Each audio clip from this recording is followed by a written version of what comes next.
2, 1... Salut à tous, comment ça va en ce mercredi? Moi ça va, ça y est, je suis de retour de Miami et on va pouvoir reprendre les bonnes habitudes en ce jour de Best of the Live, en mode Crystal Ball.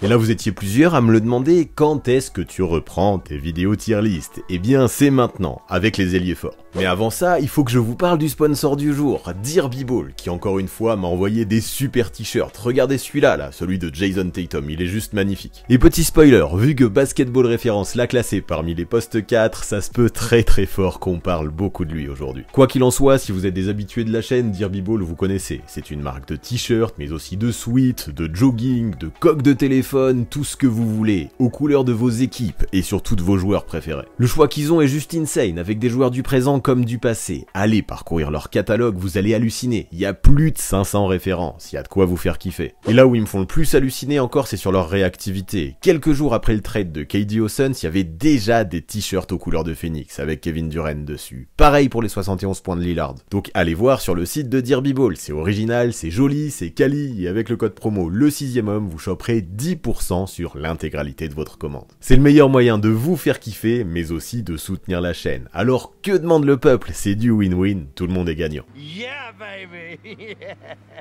Mais bref, revenons à notre vidéo du jour sur les postes 4. Le concept, je vous le réexplique juste après, alors on ne perd pas plus de temps. Et c'est parti. Où en sont les ailiers forts actuellement dans la saison NBA 2022-2023?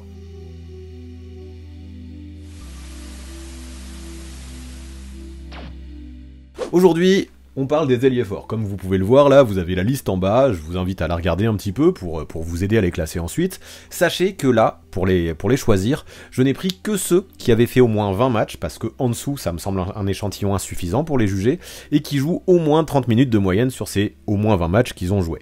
Pour les postes, j'ai utilisé Basketball Référence. On va continuer comme ça, parce que c'est ce que je fais depuis qu'on parle des meneurs.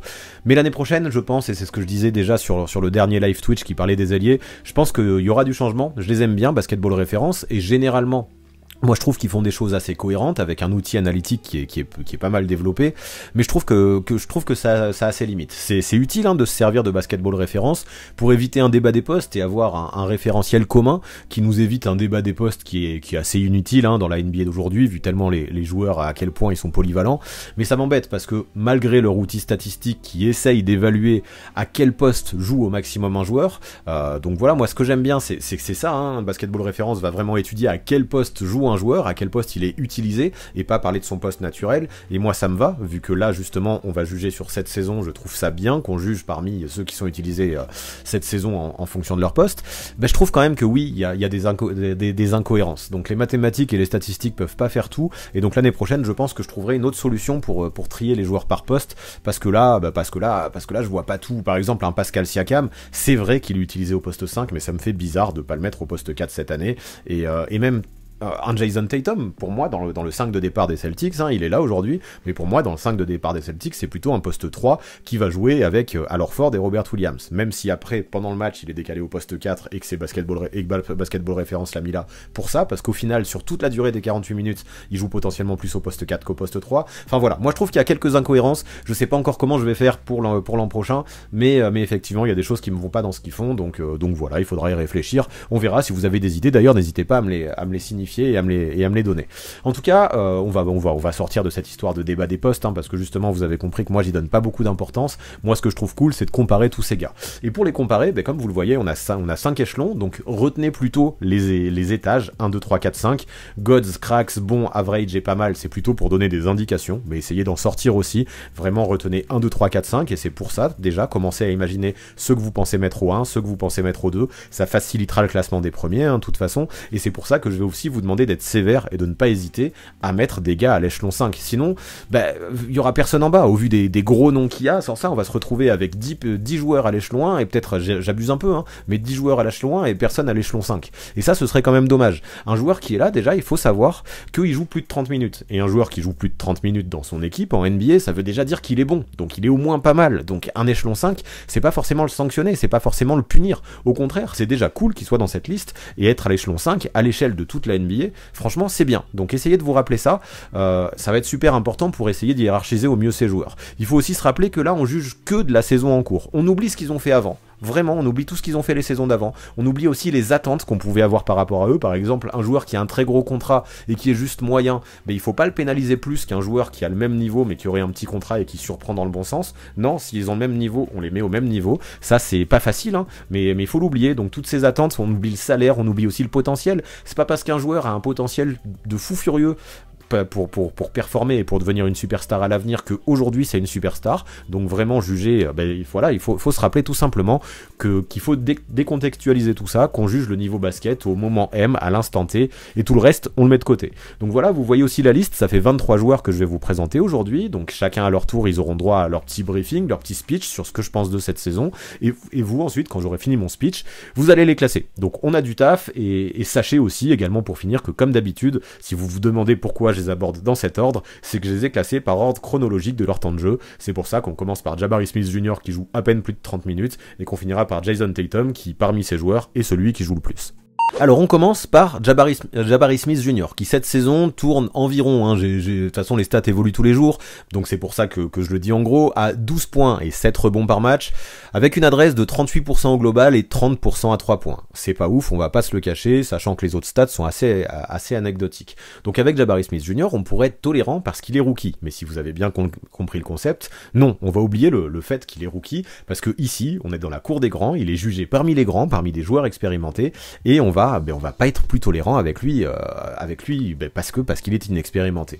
Par contre, moi, ce que je retiens, c'est que Jabari Smith Jr., c'est qu'il était censé, en tout cas au moment de sa draft, être un spécialiste du shoot. Et là, cette saison, je vous l'ai dit, avec ses pourcentages, il met pas beaucoup dedans, et ça, c'est compliqué. Il a une adresse assez catastrophique à 2 comme à 3 points, et ça baisse son niveau, et ça donne pas envie de le classer très haut. En fait, moi, ce dont je me rends compte, c'est que c'est un joueur, et je pense, ça se voyait aussi à Auburn, à l'université, il a besoin d'un basket construit pour briller, une espèce de basket en mouvement où il va pouvoir profiter de la circulation de balles pour pouvoir se mettre dans le rythme. Là, il bénéficie pas de ça du tout à Houston, avec des joueurs comme Jalen Green et comme Kevin Porter Jr. qui monopolisent beaucoup la balle et qui jouent beaucoup en isolation. Ça fait qu'il est pas très en confiance, et du coup, quand il a le ballon, il laisse pas vraiment le jeu venir à lui, il force un petit peu, et je pense que c'est une des raisons qui provoque sa maladresse. Donc attention, je dis pas que c'est que le contexte de Houston qui provoque ça, mais lui aussi, la façon dont il appréhende ce contexte crée cette maladresse et ce niveau qui est assez compliqué pour le moment. Donc ce qui est clair là quand on le voit jouer, c'est qu'il doit prendre encore pas mal d'expérience pour s'adapter à la NBA et avoir un niveau satisfaisant, et là le résultat quand on le voit jouer, c'est que pour l'instant il a un jeu qui est très très très brouillon. Donc encore une fois, on va pas parler des attentes, mais son année rookie elle est décevante, elle est médiocre ou pas loin, en tout cas par rapport à son statut de 3e choix de la draft, parce qu'il y a le jeu, mais il n'y a pas que ça, j'ai l'impression, il n'y a pas que le basket, j'ai l'impression qu'il a des soucis dans la tête également. Il semble pas vraiment prendre beaucoup de plaisir cette année à Houston, son body language est assez catastrophique, il a l'air de se démoraliser, de faire la gueule, de baisser les bras, et sa confiance actuellement, elle est au plus bas. Donc de ce que j'ai lu, la semaine du All-Star Break lui aurait fait beaucoup de bien, il aurait fait une pause, il a reçu aussi beaucoup de soutien de ses coéquipiers des Rockets, et même de pas mal de stars qui sont pas aux Rockets à Salt Lake City, pour lui dire de s'accrocher. Ça l'a poussé apparemment à faire beaucoup de taf, à enchaîner les séances de shoot, pour avoir un objectif clair, essayer de se refocus sur la saison et de faire mieux. Donc à lui de mettre ça en application sur le terrain maintenant, parce qu'on a besoin de voir plus de choses du côté de Jabari Smith Jr. Mais en tout cas pour cette saison, je suis pas non plus super optimiste au vu de ce qu'il a montré dernièrement, même après le All-Star Break. Donc ouais, je vais pas le cacher, pour l'instant, moi Jabari Smith Jr. je suis assez déçu de ses performances. Bon, pour Jabari Smith Jr., effectivement, je vous ai demandé d'être sévère et je vous comprends parce que moi aussi j'aurais voté ça. En tout cas, et c'est très rare dans ces live tiers, on a une unanimité complète parce que vous êtes tout simplement 100% à l'avoir mis au tier 5 parce que effectivement, pour l'instant, ce qu'il a montré Jabari Smith Jr., je vais pas répéter tout ce que j'ai dit, et vous êtes tous d'accord dans le chat, même si vous pensez que le fait de jouer aux Rockets ne l'aide pas du tout, on peut pas assurer qu'il brillerait plus dans une autre équipe, ça reste du what if, donc évidemment tier 5 pour Jabari Smith Jr. C'est sévère pour un rookie, mais c'est aussi le jeu. Il est jugé dans la cour des grands, comme je disais tout à l'heure. Donc ouais, un tier 5 pour le joueur des Rockets. Voici maintenant Caleb Martin du Miami Heat, qui cette saison grosso modo tourne à 10 points et 5 rebonds, à 45% au tir et 36% à 3 points. Des pourcentages qui sont plutôt corrects. Et je vous le cache pas, ça me fait bien bizarre de parler de lui comme un ailier fort, parce qu'il en a clairement pas le physique, c'est plutôt un poste 2 voire 3 à la base, qui ne mesure qu'1m 96. Mais bon, vu les trous qu'il y avait à Miami cette saison au poste 4, notamment avant les recrutements qu'ils ont fait après la deadline là, Caleb Martin, il a longtemps été utilisé comme tel, hein, comme un intérieur, comme un poste 4. Et dans ce rôle, moi j'ai trouvé qu'il s'en sortait pas mal. Alors, à prendre avec des pincettes, hein, vu que c'est pas son poste de prédilection, mais je trouvais qu'il essayait au moins de faire le minimum. En tout cas, il se donnait pour essayer de faire ce qu'il fallait. C'est un joueur qui se bat, qui peut prendre des rebonds, mais ça se voit qu'il est là surtout pour dépanner et que c'est pas du tout son poste naturel, en tout cas pas du tout celui dans lequel il est le plus à l'aise. Heureusement pour lui, là, à la deadline, Miami a réussi à récupérer Kevin Love et Cody Zeller, et ça lui permet de plus en plus de retrouver un poste dans lequel il peut être plus à l'aise, plus confortable, et être utilisé du mieux que possible, en tout cas par Erik Spoelstra. Là, en fait, depuis le début de la saison, on le voyait souvent, le hit était dominé au rebond, et pourquoi ? Parce qu'on n'avait pas de vrais intérieurs à côté d'Adebayo, et parce que Martin, malgré ses efforts, il pouvait pas non plus complètement lutter face aux big men adverses, et même en défense, hein, c'était difficile pour lui. Moi, je préfère le voir dans un rôle de 3&D, qui fait un petit peu tout sur le terrain, qui va hustle en défense, et qui en attaque va jouer principalement au périmètre, et qui en défense va surtout défendre sur des arrières, là-dessus il est très fort, que dans un rôle d'intérieur, poste pour lequel il a pas le physique, et poste pour lequel il a beau se battre, il est pas réellement fait, quoi, ce pauvre Caleb Martin. Donc même si globalement, comme je disais, il fait ce qu'il peut, et c'est respectable, moi je trouve que toutes ces qualités athlétiques qu'il a vraiment, hein, et même d'adresse ou d'explosivité, elles sont sous-utilisées au poste 4, alors que, en tant qu'ailier par exemple, elles pourraient être beaucoup plus utiles. Donc, à voir ce que ça va donner par la suite, hein, parce que moi j'ai pas grand chose à lui reprocher finalement, mais ça va sûrement lui faire du bien, et ça lui fait même du bien un petit peu actuellement de retrouver un poste qu'il affectionne davantage là avec les recrutements, plutôt que de se retrouver en difficulté un soir sur deux dans un rôle qui n'est pas le sien face à des adversaires qui sont beaucoup trop grands et beaucoup trop costauds pour lui. Donc même si maintenant que Kevin Love est arrivé et qu'il a un rôle de starter, c'est Caleb Martin qui a perdu sa place de titulaire et qui joue moins, même si pour l'instant Kevin Love est décevant. Donc néanmoins, moi je veux quand même mettre des choses en valeur, parce que oui, on peut pas non plus le porter au nu, même s'il fait ce qu'il peut à un rôle qui n'est pas le sien. Moi je tiens à mettre en valeur l'impact défensif qu'il peut avoir, notamment sur les arrières, et qu'il a de plus en plus maintenant que les intérieurs sont arrivés. Parce que je sais pas si vous avez vu le match contre Atlanta, mais la façon dont il a limité Trae Young là, et j'étais dans le public, c'était fou, il l'a pris tout terrain pendant tout le match. Un Trae Young qui a pas réussi à prendre un shoot libre, qui a mis moins de 10 points, c'est quand même super rare, et il a fait ça là, la semaine dernière, dans une grosse victoire du hit, et pour moi l'homme du match un petit peu dans l'ombre, ça pouvait être Caleb Martin. Et je trouve que c'est quand même dommage de pas noter un minimum ses qualités de ce côté-là du terrain. Je crois que le secret pour Caleb Martin, même si bien sûr ce sera jamais une superstar, si tu veux utiliser à fond toutes ses qualités, c'est de le faire jouer à son vrai poste, hein, un 3&D qui va défendre fort sur des arrières, et ça il a montré qu'il pouvait très très bien le faire. Alors pour Caleb Martin, ça a beaucoup plus discuté que pour Jabari Smith Jr, mais c'est quand même le tier 5 qui prédomine. Vous êtes 67% à le mettre pour le tier 5, vous étiez 30% à le mettre au tier 4 et 4% au tier 3. Moi je suis complètement d'accord pour dire qu'il est meilleur que Jabari Smith Jr, mais de toute façon dans tous les échelons il va y avoir des disparités. Chaque échelon va être hétérogène, et dans chaque échelon on pourrait refaire un classement. Donc moi j'aurais eu tendance aussi, même si je suis persuadé que Caleb Martin est meilleur et a beaucoup plus d'impact que Jabari Smith en tout cas actuellement, je suis persuadé qu'il vaut mieux, mais effectivement pour une question de sévérité, et quand je vois surtout tous les noms qui restent, je pense que c'est bien de mettre Caleb Martin au tier 5, malgré tout le respect que j'ai pour lui. Donc ça veut pas dire qu'il est au niveau de Caleb Martin, mais ça veut dire que je pense qu'il sera en dessous de pas mal qu'on mettra au tier 4 ensuite. Maintenant, voici Aaron Gordon des Nuggets, qui cette saison tourne en gros à 17 points, 7 rebonds et 3 passes, avec une bonne adresse de 59% au global et de quasiment 40% à 3 points, même si ces 62% au lancer franc font un peu tâche, on va pas lui en vouloir parce que tout le reste c'est plutôt propre. Et Aaron Gordon, moi je trouve qu'on parle pas assez de lui selon moi. Évidemment, à Denver on a Jokic, tout le monde n'a Dieu que pour lui, c'est lui qui attire tous les projecteurs, et en plus derrière lui on a Jamal Murray qui lui aussi attire les projecteurs, et qui est beaucoup scruté après son retour des blessures, voire même Michael Porter Jr, même si il a pas autant de hype que Jokic ou Murray, on était tous impatients de voir Michael Porter Jr. Mais souvent, moi je trouve qu'on oublie Aaron Gordon, qui dans l'ombre réalise vraiment une saison super solide dans son rôle, je trouve. Qui pensait qu'après Orlando, où ses limites offensives en raison d'un QI basket qui était quand même douteux, étaient vraiment flagrantes, qui pensait qu'il deviendrait un joueur super utile dans un collectif qui est si performant en attaque, et surtout, et c'est ça qui m'étonne, un pion essentiel en défense. Qui pensait ça ? Pas moi en tout cas. Et pourtant, là, cette saison, et même déjà il avait commencé la saison dernière, mais je trouve que cette année c'est encore plus flagrant, c'est le joueur que Aaron Gordon est en train de devenir. Comme quoi, c'est un gars, il a surtout besoin d'être bien utilisé pour performer au maximum. Au Magic, on lui demandait de créer beaucoup, et ça il sait pas faire, parce que comme je disais, son QI basket est pas fou, et la création c'est pas un monstre non plus. Par contre, quand tu le mets dans un autre rôle et que tu lui demandes de faire de bons cuts, que tu lui demandes de se positionner au dunker spot, de jouer le pick and roll ou le pick and pop pour balancer même un 3 points de temps en temps, et profiter de toutes les passes du du Joker qui arrive très bien à voir quand il se démarque et qui coupe vers le cercle, notamment, mais moi je trouve que Aaron Gordon se débrouille comme un chef. Ajoutons à ça, et c'est important, j'en parlais tout à l'heure, son talent défensif, hein, l'espèce de rôle défensif qu'il a su trouver, et pour moi sa plus grosse progression elle est là, parce qu'il a une vraie mobilité, un vrai physique aussi, une vraie épaisseur, de vraie qualité athlétique et une bonne capacité à switcher, et ben moi je trouve que là Aaron Gordon est devenu un vrai joueur de basket beaucoup plus accompli que ce qu'il avait montré à Orlando par le passé. Bon, maintenant c'est sûrement trop juste pour être All-Star comme il l'aurait aimé, il a dit qu'il était très affecté par sa non-sélection, mais j'avoue, même si je l'aime beaucoup, je n'aurais pas voté pour lui, mais peu importe, parce que globalement, j'ai beaucoup de bien à dire sur Aaron Gordon, même si clairement je vais pas le mettre au tier 1, je suis très content de ce qu'il fait, et je trouve que c'est assez paradoxal, parce que c'est finalement en étant moins responsabilisé qu'il a laissé beaucoup plus le jeu venir à lui, et que pour moi, en tout cas, à mes yeux, il est en train de réaliser sa saison la meilleure, la plus juste en tout cas, ou la plus efficace en carrière, et pour ça, gros GG à Aaron Gordon.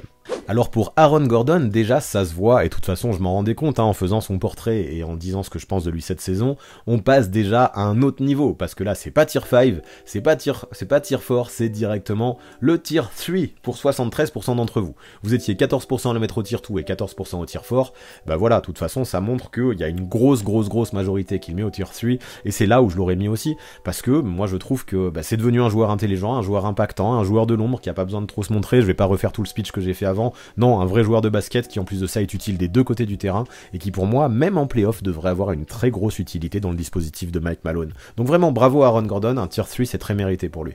Maintenant on parle de Jaden McDaniels des Timberwolves qui cette saison tourne à un peu plus de 11 points, 4 rebonds et 2 passes, il est à 51% au tir, 38% à 3 points et 73% au lancer franc. Donc c'est vrai que Jaden McDaniels, quand on pense à lui, la première chose qui nous vient à l'esprit c'est que c'est un vrai spécialiste défensif, et moi je trouve que en complément de Rudy Gobert, même si ça marche pas de feu encore chez les Timberwolves, en tout cas dans le profil, il est parfait parce que les deux se complètent et s'additionnent vraiment de façon qui est belle en tout cas sur le papier quoi. Parce que on connaît Rudy, c'est un vrai protecteur de cercle, mais on a un McDaniels qui lui fait tout le reste. C'est un gars qui peut switcher, qui peut être suffisamment long et athlétique pour défendre dans la raquette au poste 4 au moins, mais surtout être aussi utile au périmètre parce qu'il est très vif, très mobile et très rapide et sortir sur tout le monde, même les arrières et même en close-out là où je le trouve très bon avec ses grands bras et sa rapidité.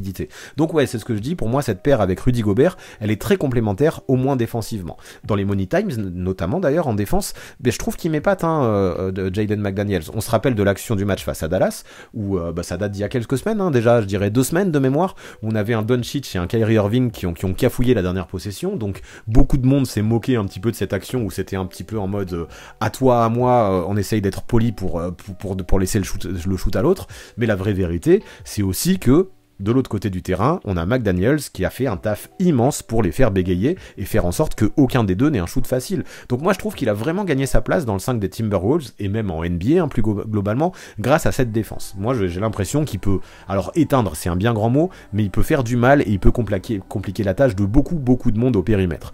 Mais ce que j'apprécie aussi, c'est que malgré l'image que j'avais de lui en début de carrière, c'est pas non plus un joueur totalement unidimensionnel qui brillera qu'en défense. En tout cas il l'est moins qu'avant. Il a fait de vrais progrès en attaque, parce que je trouve que de ce côté-là du terrain, même si c'est pas encore un crack, il montre une belle activité, il a un shoot qui est en progrès aussi. Alors c'est clair, c'est pas un créateur, mais en contrepartie, il va apporter offensivement, notamment grâce à son énergie et grâce à son mouvement. Que ce soit en catch and shoot, que ce soit sur un cut, ou même sur un rebond offensif, où il va se battre aussi. Moi je trouve que McDaniels, un peu comme en défense, il a une faculté à être partout qui est assez remarquable. Il respecte le flow du jeu, et quand il reçoit la balle, il hésite pas, il sait quoi en faire, et pour ça bravo. Donc depuis le départ de D'Angelo Russell en plus et l'arrivée de Mike Conley, il a davantage de tickets shoot, donc sa moyenne de points est en augmentation, sans faire plus de déchets, il sait en profiter, toujours en jouant intelligemment, donc ok, ce sera sûrement jamais le point central d'une équipe, offensivement, il en est pas capable, mais avec son activité, il peut au moins faire le minimum, et avec son talent défensif, je trouve que c'est un joueur qui, quelle que soit dans l'équipe dans laquelle il ira, pourra être très performant dans un rôle de two-way player, donc pour ça, moi je tiens à tirer mon chapeau à Jaden McDaniels pour son début de saison. Et pour Jaden McDaniels, pas trop d'hésitation, vous l'avez mis là où je l'aurais mis moi aussi, c'est du tir fort pour vous à 90%, 10% l'aurait mis au tier 3, je comprends ceux qui veulent le mettre un petit peu au tier 3, mais pour moi, même si c'est peut-être un meilleur défenseur que Aaron Gordon, alors que Aaron Gordon, j'ai dit juste avant, est très bon dans le domaine, en attaque, je trouve que Aaron Gordon est beaucoup plus utile et beaucoup plus intéressant. Par contre, aucun mal à mettre Jaden McDaniels devant ceux du tier 5, non pour moi, tier 4 c'est sa bonne place, on verra ce que ça donne à la fin, mais pour l'instant on est d'accord à 100%. Maintenant, John Collins des Atlanta Hawks qui tourne cette saison à 13 points et 7 rebonds, qui met un petit peu plus d'un contre, qui tourne à 50% au tir, un peu plus de 50% au tir, mais qui est à moins de 25% à 3 points, et son adresse de loin est assez catastrophique. Et pour John Collins, on va pas le cacher, les saisons passent et les rumeurs restent toujours les mêmes. Chaque année, John Collins, il est dans les rumeurs de transfert, j'ai l'impression qu'il est dans les rumeurs de trade depuis sa naissance, et pourtant, chaque année, il reste un joueur des Hawks, la seule franchise qu'il ait jamais connue depuis son arrivée en NBA. Pourtant, on sent, et ça commence à faire un moment, que à Atlanta, son aventure, elle touche à sa fin, à ce bon vieux John Collins. C'est un joueur, clairement, on va pas le cacher, qui possède des qualités athlétiques hors normes, mais qui est sûrement mal utilisé ou pas responsabilisé comme lui il aimerait, et c'est ce qui complique la tâche. En fait, ce qui est sûr, c'est que là, à Atlanta, malgré le talent qu'il a pour marquer des points, et malgré les qualités qu'il peut avoir dans ce domaine, c'est pas une option offensive prioritaire. En même temps, quand t'as un Trae Young et un Dejounte Murray, et même un DeAndre Hunter qui commence à passer avant lui, oui, c'est normal, c'est pas John Collins que tu fais la passe avant tout. Et on sent que mentalement, en plus de ça, il se lasse et il est en train de s'enfoncer un petit peu dans cette lassitude et dans cet ennui à Atlanta où ça se voit, sa place, il y trouve de moins en moins de sens. Maintenant, bien sûr que ça reste un joueur utile, qui a des qualités, qui peut prendre quelques rebonds, qui peut aussi mettre des points en bout de chaîne et qui peut poser quelques contres aussi. Mais le truc, c'est qu'il semble être capable de tellement plus au vu de son potentiel et de son talent.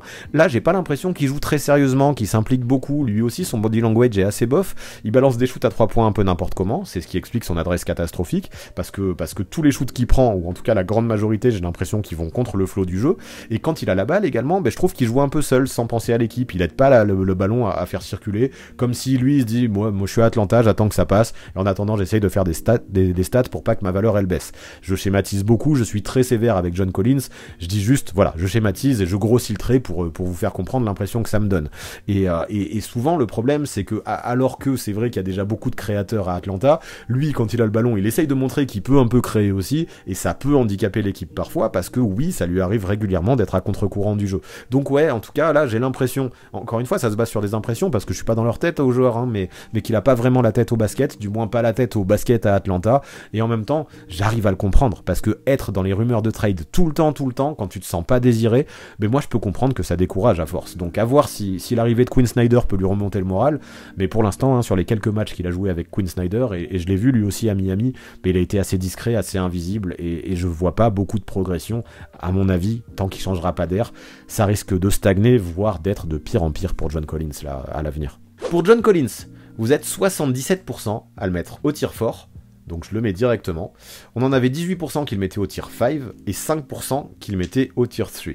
Et moi aussi je l'aurais mis au tir fort, ce John Collins, alors qu'il est capable de beaucoup mieux, vraiment il est capable de beaucoup mieux. Mais comme je le disais, comme je l'expliquais aussi un petit peu, son problème c'est que malgré tout son talent, il joue contre le flow du jeu, contre le cours du jeu. C'est vraiment un mec qui peut être très bon en bout de chaîne, qui peut recevoir des passes lobées, mais ça arrive que quand il fait l'effort de cut, quand il fait l'effort de jouer dans le collectif et dans les bons timings. Là, moi, ce que je lui reproche, souvent, c'est d'attendre son tour derrière la ligne à 3 points et de dribbler, de créer, plutôt que d'essayer de jouer dans un jeu collectif. Et voilà, c'est un peu malheureux de dire ça, mais John Collins, malgré tout son talent, c'est difficile de le mettre plus haut que le tir fort, donc je valide encore totalement votre choix.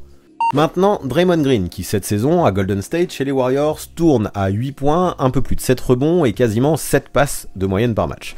Il fait aussi une interception, il fait un peu moins d'un contre aussi, il perd pas mal de ballons, 2,6, et il shoot à 52% au global, 33% à 3 points, même si son volume est pas non plus très impressionnant, et 70% au lancer franc. Donc si vous voulez un scoreur avec Draymond Green, vous pouvez passer votre chemin. J'ai pas trop regardé, mais je pense que parmi tous les ailiers forts dont on va parler, c'est celui qui score le moins aujourd'hui. Et ça fait de Draymond un joueur difficile à juger, parce que c'est un joueur unique. Donc ça reste toujours un énorme défenseur, même s'il est plus le défenseur élite qu'il était, et je trouve que toujours aujourd'hui, malgré son âge et malgré ses qualités athlétiques qui downgrade un petit peu, c'est toujours le capitaine des Warriors de ce côté-là du terrain. Il se comporte toujours en leader, il communique beaucoup, et je trouve que avec les jeunes joueurs qui sont arrivés à Golden State, ça reste un vrai repère, et il a une présence importante dans le discours et dans le vestiaire. Tout ça se voit pas dans les stats, et c'est important de le mettre en avant. Et si on veut parler de ses stats, ce qu'on remarque, c'est que ça reste toujours complet. Le mec, il fait quasiment autant de passes ou prend quasiment autant de rebonds qu'il met de points. Ça, c'est ouf. Il y a peu de joueurs comme lui en NBA, et Draymond Green, c'est pour ça qu'il est difficile à jouer, parce qu'il a un profil vraiment atypique. Maintenant, c'est sûr que même défensivement, comme il le faisait avant, il a de plus en plus de mal à changer le cours d'un match. Avant, il suffisait presque qu'il se dise, allez, ça y est, là, je me mets en mode énergique et en mode monstre, et défensivement, les adversaires marquent plus. Ça, c'est de plus en plus difficile pour lui, c'est sûr. il n'arrive plus non plus à porter toute la défense des Warriors à lui seul comme il le faisait avant. Et malgré ses efforts, on le voit, on a des Warriors qui cette saison sont en grande difficulté, hein, ouais, j'ai pas peur de le dire, ou au moins en difficulté de ce côté-là du terrain. Donc oui, c'est sûr que Draymond Green, il fait toujours les efforts, hein, il essaye toujours d'être vocal, mais l'horloge tourne pour lui, hein, il est plus aussi jeune qu'avant, et comme pour tout le monde, bah forcément c'est difficile d'avoir un impact quand tu passes 30, 32, 34 ans, quoi. Donc il a besoin de plus d'aide, je pense, maintenant autour de lui, de plus de guerriers autour de lui qui le soutiennent, qui peuvent défendre à ses côtés, et son souci à Draymond Green, c'est que dans son impact, c'est clair qu'il est plus aussi régulier que ce qu'il a été. C'est toujours le meilleur défenseur du roster, je trouve, mais ça ne suffit plus aux Warriors pour être une équipe aussi performante défensivement, parce que autour de lui non seulement il est irrégulier, mais les joueurs qu'il a autour de lui, défensivement notamment, manquent de constance. Donc en plus de ça, ce qui peut l'embêter aussi, c'est qu'en attaque, il avait réussi à trouver sa place dans un rôle de playmaker, avec un Stephen Curry qui se démarquait dans tous les sens et qui pouvait enchaîner en catch and shoot. Donc oui, il a toujours Klay Thompson qui peut dégainer en catch and shoot, et avec lui il fait toujours beaucoup de passes, hein, c'est deux joueurs qui se connaissent parfaitement, mais sans Curry, Draymond Green c'est plus le même, parce que autant Curry a besoin de Green, mais Green a besoin de Curry offensivement aussi. Donc ok, hein, maintenant Draymond c'est toujours le cœur et l'âme de cette équipe des Warriors, c'est toujours un très bon joueur qui est super utile, mais je trouve qu'il a besoin d'un collectif qui tourne vraiment bien des deux côtés du terrain pour performer à son maximum, et jusque là, c'est pas forcément le cas du côté de Golden State, qui offensivement manque d'huile un petit peu pour que tout tourne comme il faut, et défensivement manque d'agressivité et de constance. C'est dommage parce que le potentiel est là du côté des Warriors, mais il y a eu beaucoup de blessures, et pour l'instant on sent que même plusieurs mois après, ils ont toujours un petit peu la gueule de bois après leur titre remporté en 2022. Pour Draymond Green, c'est du Tier 3 pour 64% d'entre vous. Alors j'ai vu que dans le chat, certains parlaient d'un Tier 2 aussi, et d'ailleurs vous êtes 21%, vous l'auriez mis au Tier 2, 14% vous l'auriez mis au Tier 4, donc Tier 3, vraiment, moi ça me semble bien. Le voir à côté de Aaron Gordon qui réalise une super saison, ça me semble très bien aussi.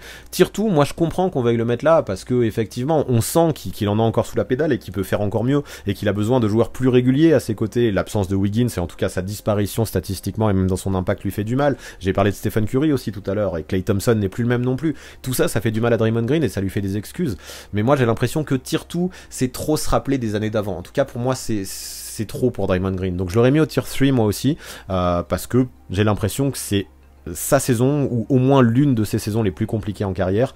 Franchement, avant, les saisons d'avant, c'était Tier 2 les yeux fermés. Il a même fait des saisons dans le passé où on aurait presque pu réfléchir à le mettre dans le Tier 1, mais aujourd'hui, moi, quand je vois tous les joueurs qui arrivent derrière, c'est clairement un Tier 3 de Draymond Green, qui pour moi, en plus de ça, convient très bien à côté d'un Aaron Gordon qui, on l'a dit tout à l'heure, fait une très bonne saison. Maintenant, Dorian Finney-Smith, qui est arrivé aux Nets cette saison, qui tourne à quasiment 9 points par match, donc oui, il score un tout petit peu plus que Green, qui tourne à 5 rebonds, qui fait 1,4 passes, qui est à 40% au tir de manière générale, 34% à 3 points et 73% au lancer franc. Donc là, on est toujours vraiment dans le rayon des défenseurs, parce que maintenant, voilà, avec DFS, on a quand même un sacré client dans le domaine. Lui, il a été transféré en cours de saison pour aller à Brooklyn, lui qui était à Dallas avant, et ça a été une part importante du trade de Kyrie Irving que Brooklyn voulait récupérer en échange de leur meneur de jeu.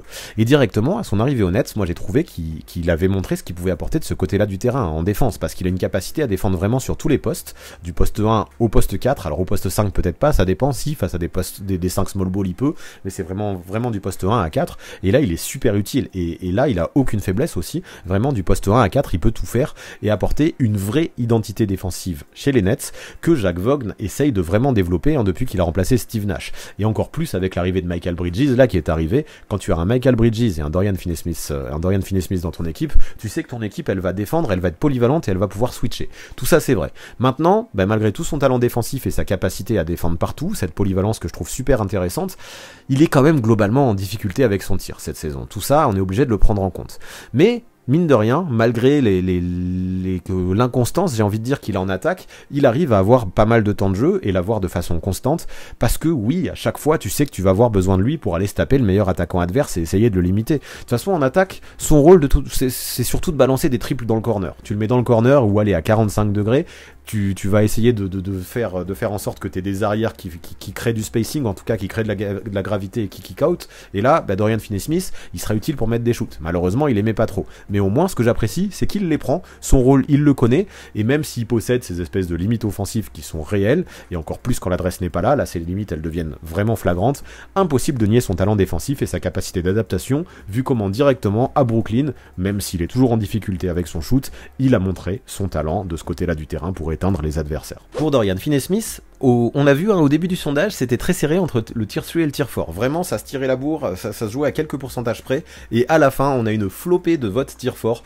qui donne l'avantage à cet échelon numéro 4. De toute façon, on a des votes qu'à l'échelon numéro 4 et à l'échelon numéro 3, 63% à l'échelon numéro 4 au final, et 38% à l'échelon numéro 3. Même si Twitch, encore une fois, nous fait un sondage dont le total est de 101%, ça nous ira bien, je pense qu'ils ont arrondi les stats. Et moi aussi, je l'aurais mis à l'échelon numéro 4. Franchement, malgré tout son talent défensif, malgré le fait qui manque vraiment à Dallas, je trouve. Peut-être que ses limites offensives se voyaient moins à Dallas dans la mesure où, de toute façon, Luka pouvait tout faire. On l'a vu aussi de temps en temps, mais ça date plutôt des playoffs de l'année dernière. Quand il prend des coups de chaud à 3 points, il est complètement inarrêtable. Sauf que là, cette année, ses coups de chaud, il en prend de moins en moins. Et malgré tout le bien que j'ai à dire, malgré l'importance qu'il a dans tous les collectifs dans lesquels il passe, pour moi, il y a quand même trop d'irrégularité dans son shoot, en tout cas cette saison, et trop d'inconstance en attaque pour que je le mette plus haut. Pour moi, quand je vois qu'on a Aaron Gordon et Draymond Green au-dessus, je trouve ça normal que Dorian Finney-Smith soit en dessous, avec des mecs comme John Collins et Jaden McDaniels.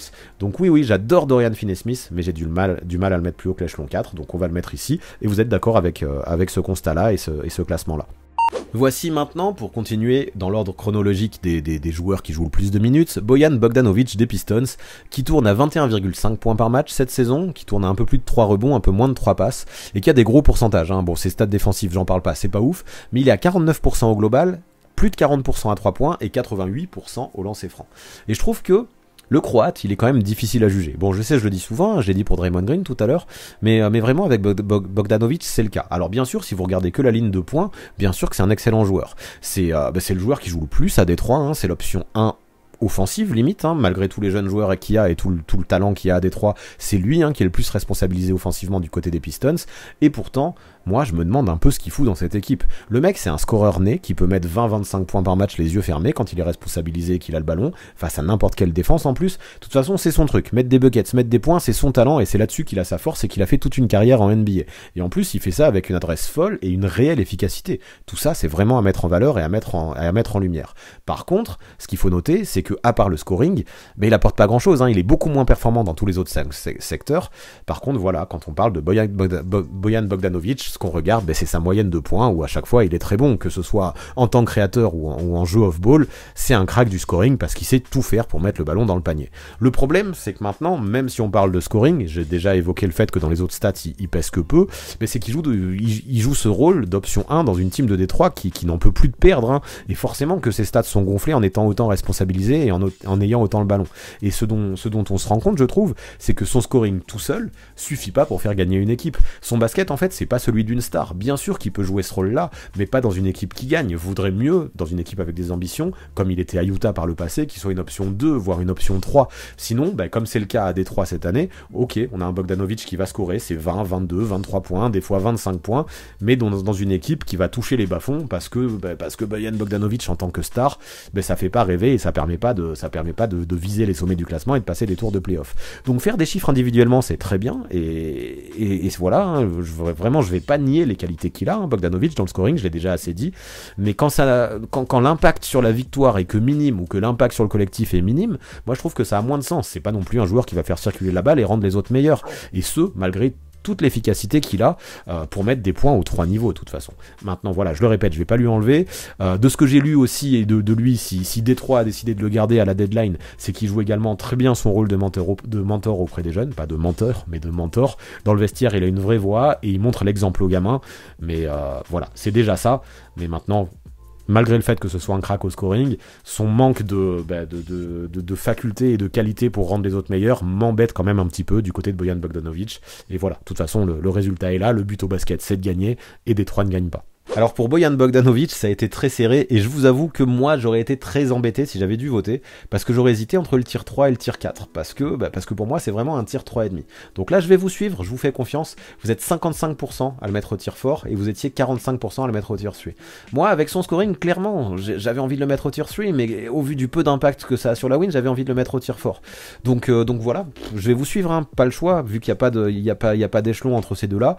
De toute façon, quoi qu'il en soit, moi je pense que ça aurait été soit le plus mauvais, voire un des plus mauvais du tier 3, et peut-être l'un des meilleurs ou le meilleur du tier 4. Donc sa place elle est là, et ça me va bien Bojan Bogdanovic. Peut-être que dans une équipe qui gagne ça aurait fait du bien, et même si effectivement Détroit avait voulu le garder parce que son rôle de mentor est important pour les jeunes, j'aurais kiffé le voir envoyer chez un contender à la deadline, parce qu'il aurait été très utile, et là on aurait peut-être pu imaginer le voir plus haut. En tout cas s'il avait gagné, un mec qui tourne à 21 points dans une équipe qui gagne, ça aurait mérité plus haut que le tier 4, mais là vu que son équipe gagne pas, allez on finit là-dessus, tier 4 ça me va pour Bojan. Maintenant, Giannis Antetokounmpo, le Greek Freak, qui cette saison aux Bucks tourne à des stats assez insane, de 31 points, de 12 rebonds et de plus de 5 passes décisives. À côté de ça, il fait quasiment une interception et un contre par match. Bon, il perd presque 4 ballons, c'est sûr qu'on peut lui jeter la pierre par rapport à ça, mais c'est qu'il porte aussi beaucoup la gonfle. Ses pourcentages sont ouf, hein, il est à 54% au global, bon il est à 27% à 3 points, heureusement qu'il en prend pas des masses, mais 54% au global ça compense, et 65% au lancer franc. Et en vrai, ben là, moi je trouve que quand on sait que dans ce live là on classe les joueurs par temps de jeu croissant, c'est quand même une grosse dinguerie de voir arriver Giannis Antetokounmpo si tôt. D'habitude les stars elles jouent beaucoup et on en parle à la fin, et là non, Antetokounmpo on en parle dans la première moitié. Et je trouve en vrai que ça correspond à pas mal de choses, parce que le grec, j'ai l'impression que cette saison on en parle peu, ou en tout cas pas autant qu'on devrait en parler. Et pourtant là on a des Bucks, son équipe, qui viennent de passer devant Boston, qui actuellement ont le meilleur bilan de la ligue et sont clairement en course pour le confirmer, ce meilleur bilan de la ligue. Donc là, avec Giannis Antetokounmpo, en tout cas à l'heure actuelle, on a juste le meilleur joueur de l'équipe qui a le meilleur bilan de la ligue. Donc que voulez-vous dire de plus? Pendant ce temps, en tout cas, même si on n'en parle pas, on a un Antetokounmpo qui sans rien dire, sans trop l'ouvrir, et même en devant lutter avec des blessures qu'il a connues, même si elles n'ont pas été graves, mais il a eu des petites douleurs au poignet ou des petites douleurs au genou, et il démolit tout, et on a des Bucks qui ont enchaîné une série de 15 ou 16 victoires de mémoire avant de perdre face aux Sixers là dernièrement. Tout ça forcément c'est grâce à lui, et avec le retour de Chris Middleton et cette équipe au complet, on voit les dingueries que cette équipe est capable de faire, et on voit à quel point Giannis Antetokounmpo est un monstre. Donc clairement, au vu des playoffs, de toute façon, là on voit qu'il a eu des petits pépins physiques, c'est pour ça aussi qu'il joue peu. On veut éviter de s'inquiéter, pour l'instant je dis pas qu'on s'inquiète, mais on ne veut pas prendre le risque de s'inquiéter, et donc je pense que la meilleure idée c'est de l'économiser, et c'est ce que Budenholzer fait, c'est pour ça qu'il joue si peu. Et pourtant, est-ce que c'est parce qu'il joue si peu, en jouant 31 minutes par match, que non, ouais, il joue 32-33, enfin bref, il joue, j'ai pas noté son temps de jeu, mais il joue pas énorme, il joue un peu plus de 30 minutes par match, et est-ce que c'est pour ça que ses stats et son impact baissent en jouant moins de 35 minutes? Eh bien pas du tout, il rivalise avec les meilleurs en NBA, donc c'est ça, moi je dirais 32 minutes par match de mémoire, et on a un grec qui nous pond des stats de MVP en puissance. C'est d'une lourdeur assez dingue, il est d'une régularité folle, il pèse à tous les matchs, soir après soir, son impact il est décisif, il est primordial aussi, et en plus vous savez quoi, en plus de tourner à plus de 30 points et 12 rebonds, c'est juste, je l'ai même pas dit mais il faut le préciser, c'est juste un des meilleurs défenseurs de la ligue. Bien sûr que sa doublette et sa complémentarité avec Brook Lopez fait beaucoup sous les paniers, mais Giannis Antetokounmpo est parfait dans son rôle, vraiment il est parfait. Donc oui, c'est vrai, son tir de loin est toujours en chantier, je sais qu'il y en a qui le critiquent encore pour ça, son adresse au lancer elle est aléatoire, là aussi il y a des haters qui le critiquent pour ça, mais au moins, moi ce que j'apprécie, c'est que quand il est ouvert, il a pas peur de tenter à 3 points, ça lui arrive d'en mettre un dans le money time, parce que tout le monde le laisse ouvert dans ces moments-là, et oui, il prend ses responsabilités, et quand ça rentre, c'est cool, et surtout, sur ses drives, malgré sa maladresse sur les lancers francs, jamais il n'hésite à provoquer la faute, même si il sait qu'il va pas en mettre plus de 75 ou 80% des lancers francs, même si son adresse elle est à 65 pour l'instant, il va continuer à y aller, parce que sur la durée, à force de peser, et de faire du mal aux défenses adverses, il va les provoquer, ces fautes, et ça va jouer en mode rouleau compresseur, en tant que Greek Freak, et ça aide aussi les Bucks à jouer ce rôle de rouleau compresseur. Et puis de toute façon, enfin voilà, oubliez un petit peu l'adresse au lancer franc et l'adresse à 3 points, et vous vous rendrez compte que partout ailleurs c'est juste un monstre, c'est un des joueurs les plus inarrêtables de la ligue quand il se lance sur un drive ou quand il part en contre-attaque. C'est un mec qui peut faire des 40 points, 20 rebonds régulièrement. Au rebond, c'est vrai que je l'ai pas assez dit, mais c'est une bête aussi, avec ses grands bras, avec ses qualités athlétiques et avec sa science du placement, il peut choper des moissons de rebonds. Et finalement, je suis en train de me dire qu'un mauvais soir pour lui, c'est quoi? C'est quand il fait un 25-10. Eh bien, un mauvais soir pour Giannis, c'est des bons soirs pour 80% des joueurs de la ligue. C'est quand même complètement ouf, et peut-être même 85 voire 90% des joueurs de la ligue. En fait, c'est le seul joueur de la ligue là en NBA qui est top 5 à la fois au scoring et au rebond, parce que Joel Embiid n'est pas top 5 au rebond de mémoire. Donc après, voilà, on aime ou on n'aime pas ce jeu tout en puissance de Giannis, et encore, je trouve qu'il est loin du joueur qu'on disait qu'il était il y a quelques années, où on disait que c'était juste un gars qui va tout droit. Non, c'est pas vrai, il a travaillé ses appuis, il a travaillé son Eurostep, il a même travaillé un petit petit mid-range aussi, et quoi qu'il en soit, en termes d'efficacité et de force de frappe, c'est très dur en NBA, quel que soit le poste, de rivaliser avec un Giannis Antetokounmpo, et voir tout ce qu'il est capable de produire en si peu de temps de jeu, je vais finir là-dessus, mais ça me laisse définitivement sur le cul. Bon, et pour Giannis Antetokounmpo, je soulignais à quel point tout à l'heure les unanimités étaient rares, et là, évidemment, on a une unanimité, et ça fait plaisir, parce que il n'y a pas de troll aujourd'hui, en tout cas, les votes sont très sérieux, et pour ça, je tiens vraiment à vous remercier. Évidemment, Giannis Antetokounmpo, c'est du tier 1, n'importe quel autre vote aurait été du blasphème, c'est l'un des meilleurs joueurs, voire le meilleur joueur de la ligue, ça se discute, on n'est pas dans ce débat-là aujourd'hui. En tout cas, son équipe est numéro 1 de la ligue, lui est énorme, et il fait ça limite sans forcer, avec un tout petit temps de jeu. Évidemment que c'est un tier 1, Giannis Antetokounmpo, je vais même pas en faire plus, on le sait, Giannis Antetokounmpo, c'est tier 1, fin de la discussion, on passe au suivant. Maintenant, Harrison Barnes des Kings qui cette saison tourne en gros à 15 points, un peu moins de 5 rebonds, un peu moins de 2 passes aussi, et qui tourne à des pourcentages de 47% au global, 37% à 3 points et quasiment 84% au lancer franc. Et ce mec là, Harrison Barnes, moi je trouve que depuis qu'il a quitté les Warriors, même s'il a fait un petit passage à Dallas, on l'a un peu oublié. Et il faut dire que Sacramento, ces dernières années, en même temps, c'était pas ouf pour qu'on parle de toi et pour être sous le feu des projecteurs. Sauf que là, cette saison, on a des Kings qui font plus rire personne, ils sont 3e à l'ouest et ils sont même en train de revenir sur Memphis qui est 2e à l'ouest, et il joue un basket offensif qui est très léché, qui est très huilé, qui est très réfléchi aussi, avec une cohésion et une alchimie d'équipe vraiment qui font plaisir à voir, et même une vraie gestion des money time qui font que pour l'instant ils font une super saison les Kings, et pour ça évidemment on met énormément de crédit à De'Aaron Fox ou à Domantas Sabonis, il le mérite ce crédit, on met aussi beaucoup de crédit sur le coach Mike Brown, j'ai beaucoup de respect pour lui, d'ailleurs vous l'avez mis, je me rappelle dans le vote sur les awards, vous l'aviez élu meilleur coach de l'année en tout cas à ce moment-là de la saison. Tous ces gens y méritent, mais pour moi, même si c'est sûr que c'est difficile de parler de tout le monde et de récompenser tout le monde, un des pions essentiels, c'est aussi Harrison Barnes, qui en tant que vétéran, parce que maintenant je pense que même s'il est pas vieux, on peut de plus en plus le considérer comme un joueur expérimenté, il fait le taf, et il fait le taf proprement en plus. Il peut impacter au scoring, aux 3 niveaux, il peut créer pour lui aussi, mais il peut aussi jouer off-ball sur des cuts qui sont toujours bien sentis, il peut shooter efficacement de loin, en catch and shoot, mais même en créant pour lui en pull-up, vraiment il sait tout faire pour marquer des points. Alors je dis pas que c'est un KD, loin de là, mais en tout cas il a la capacité de marquer des points de plein de façons possibles, et ça en rend un joueur difficile à défendre, surtout quand la défense doit se concentrer avant tout sur des De'Aaron Fox et Domantas Sabonis. Lui il profite énormément de ça. À côté de ça, il peut prendre quelques rebonds, il peut défendre plutôt fort aussi, en tout cas plutôt bien, je dis pas que c'est un crack, mais il peut faire le taf, et il peut être présent sur plusieurs postes. C'est un joueur qui est très discret, mais très utile, et avec une réussite et une régularité qui mérite d'être mise en avant. Il prend les bons shoots dans les meilleurs spots, il connaît les analytics aussi, c'est un étudiant du jeu, il laisse le jeu venir à lui, il croque pas, il commet peu de déchets. Moi je trouve ça très juste, et je trouve qu'il en faut des joueurs comme ça. Bien sûr, c'est pas les gars qui vont gagner des matchs à eux seuls, mais sans eux, clairement, tu gagnes beaucoup moins, et je trouve que c'est une phrase qui définit pas mal de joueurs, et particulièrement Harrison Barnes.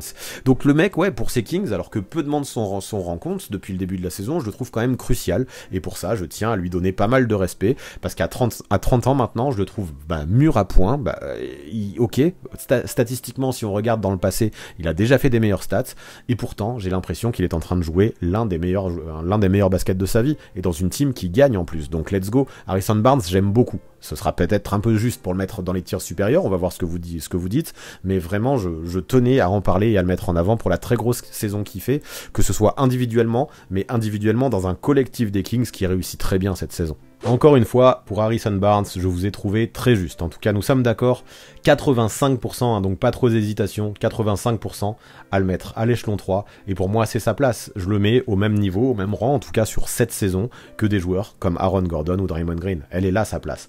Après, vous étiez 11% quand même à le mettre plus bas, Harrison Barnes, c'est ça, j'ai du mal à accepter. Pour moi, c'est sous-côté Harrison Barnes et le rôle qu'il a dans cette équipe de Sacramento. Et après 4% à l'échelon 2, je trouve ça un petit peu abusif et un petit peu trop surestimé. Donc oui, finalement, Harrison Barnes, ça me fait plaisir de voir que en grande majorité, vous êtes conscient de tout ce qu'il apporte du côté de Sacramento, du côté des Kings, et qui mérite pour moi cet échelon 3, où finalement, on a des profils assez similaires, des joueurs qui, entre Aaron Gordon, Draymond Green et Barnes, des joueurs qui sont essentiels au collectif de leurs équipes, et qui sans eux, leurs équipes gagnent beaucoup moins. Donc en fait ces trois gars-là, je trouve que ils correspondent à cette phrase que je dirais tout à l'heure. C'est des joueurs qui vont pas faire gagner à eux seuls, mais c'est des joueurs, si tu t'en passes, tu vas beaucoup moins gagner, et j'aime bien les mettre à l'échelon 3. En tout cas, ça leur va bien à tous les trois. Maintenant, PJ Washington des Hornets qui cette saison, grosso modo, tourne à 15 points, 5 rebonds, un petit peu plus de 2 passes, une interception, un contre, et qui a des pourcentages de 44% au global, 35% à 3 points et 75% au lancer franc. Les Hornets, cette saison, cette année, on en parle peu et on comprend pourquoi. Parce qu'en termes de classement et de jeu proposé, on va pas le dire, hein, même si c'est sévère et ça fait de la peine, c'est quand même une des pires équipes de la NBA. Pourtant, au milieu de ça, sans rien dire à personne, on a un PJ Washington qui, à peu près, arrive à faire son truc. Il fait ses stats, bien sûr, hein, que j'ai donné avant et qui sont plutôt correctes. Et même si ça suffit pas pour avoir un impact sur la win, elles sont quand même à souligner. Je trouve que c'est déjà beaucoup mieux que le joueur qu'il était l'an dernier, qui soulevait beaucoup de doutes en tout cas. Et cette saison, il a réussi à glaner un spot de starter, et finalement dans une équipe des Hornets et de Charlotte qui connaît beaucoup de blessures, c'est un petit peu l'un des Iron Man de l'équipe, hein, qui est quasiment tout le temps là, et cette équipe, elle a besoin de joueurs comme ça, elle a besoin de stabilité avec toutes ses absences, et donc aujourd'hui, même s'il est toujours là, et que dans le jeu il est toujours irrégulier, qu'il est parfois maladroit, globalement, c'est tout à son honneur, il a quand même réussi à augmenter ses pourcentages, notamment à 3 points, où il shoot mieux, en prenant plus de tentatives, aussi un plus gros volume, c'est déjà pas mal, il prouve que même si c'est vrai qu'il passe énormément de temps derrière la ligne, il peut agir en stretch fort de qualité, et en parallèle, sans être un expert, c'est pas une totale fraude en défense, hein. Alors attention, je dis pas qu'il est bon, il a encore beaucoup de progrès à faire, il fait beaucoup d'erreurs encore, il est toujours très naïf, mais au moins il est actif, et ça lui permet de faire des stats, au moins au contre et aux interceptions, même si ça ne suffit pas pour dire d'un joueur qu'il est un excellent défenseur. Donc par contre, à côté de ça, c'est toujours pas un vrai rebondeur, on aimerait le voir plus combatif aussi, plus dur, on aimerait voir le passer plus de temps dans la peinture plutôt que tout le temps au périmètre. Mais ses progrès sont quand même bien notables dans une équipe totalement à la dérive, même si il faudra, je pense, encore fournir beaucoup de taf et prouver qu'on peut avoir un impact dans une équipe avec davantage d'ambition pour passer au niveau supérieur dans le jeu à PJ Washington. Alors pour PJ Washington, c'est notre premier désaccord de la soirée, c'est officiel. Vous êtes 77% à l'avoir mis à l'échelon 4, au poste 4, oui, il y est déjà, et vous êtes 23% à l'avoir mis à l'échelon 5, donc tous les votes sont entre le 4 et le 5. Moi, je l'aurais mis à l'échelon 5, pas au poste 5, mais à l'échelon 5. Parce que, ok, hein, il fait ses stats, ok, c'est un stretch fort qui a progressé, et c'est tout à son honneur. Mais à mon avis, les autres années, de toute façon, il aurait même pas été dans la liste. Et pour moi, dans une équipe autant à la dérive que Charlotte, c'est trop unidimensionnel, c'est trop un joueur qui joue au large, c'est un mec qui combat pas assez dans la peinture, qui certes va mettre ses points, mais moi, quand je vois un Caleb Martin à l'échelon 5, je mets pas un PJ Washington plus haut qu'un Caleb Martin, par exemple. Je le mets au moins au même niveau, quoi qu'il arrive. Et quand je vois des Jaden McDaniels, des John Collins, des Dorian Finney-Smith et des Bojan Bogdanovic, tous, je les vois au-dessus d'un PJ Washington. Donc je l'aime bien, le PJ Washington. Mais nous avons notre premier désaccord de la soirée, c'est officiel. Moi, je l'aurais pas mis aussi haut. Mais après, voilà, c'est vrai qu'il met ses 15 points par match. Donc pourquoi pas. Mais voilà, il fallait que ça arrive. Et c'est rare, les lives où on est d'accord à 100%. Ça fait partie du jeu, j'ai pas la science infuse. Et si vous le mettez là, vous avez sûrement de très bonnes raisons. Voici maintenant Zion Williamson. Ça va être dur le cas Zion Williamson encore une fois.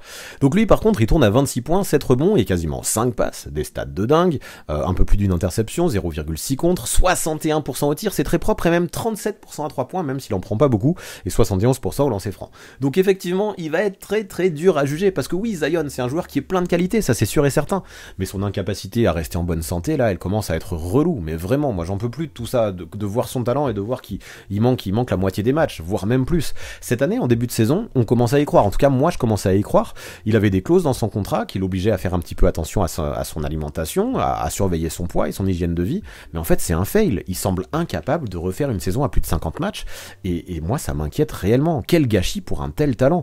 Parce que aujourd'hui, maintenant, hein, moi, je voulais bien le défendre pendant des années, mais c'est quand même difficile de pas remettre en question son hygiène de vie. Tu te dis que c'est pas possible hein, tant qu'il aura ce rythme de vie-là et qu'il fera pas attention à son poids, il va continuer à se péter, il va continuer à manquer des matchs et il va continuer à nous frustrer. Alors ok, après quand il est sur le terrain, oui, il explose tout. C'est un mec qui est puissant, qui est athlétique, qui est habile, qui peut rentrer dans la raquette quand il veut et quand il y arrive en plus, il démonte tout. Néanmoins, je trouve que soigner son corps, rester en bonne santé et arriver à se maintenir dans une bonne condition physique pour éviter les blessures, c'est aussi une qualité. Et cette qualité, Zion ne l'a pas. C'est peut-être son seul défaut, hein, mais ce défaut, il est quand même important parce qu'un joueur qui joue la moitié des matchs, il sera 2 fois moins utile qu'un joueur qui joue la totalité des matchs. C'est juste des mathématiques. Donc c'est quand même dommage parce que cette année, quand il est sur le terrain, je le répète, dans le jeu, il a fait de vrais progrès. Bon, il est moins responsabilisé qu'à l'époque Stan Van Gundy, mais je trouve que Willie Green l'utilise très bien. À l'époque, quand il était avec Van Gundy, il faisait des gros stats, mais tout passait par lui et ça n'emmenait pas des wins.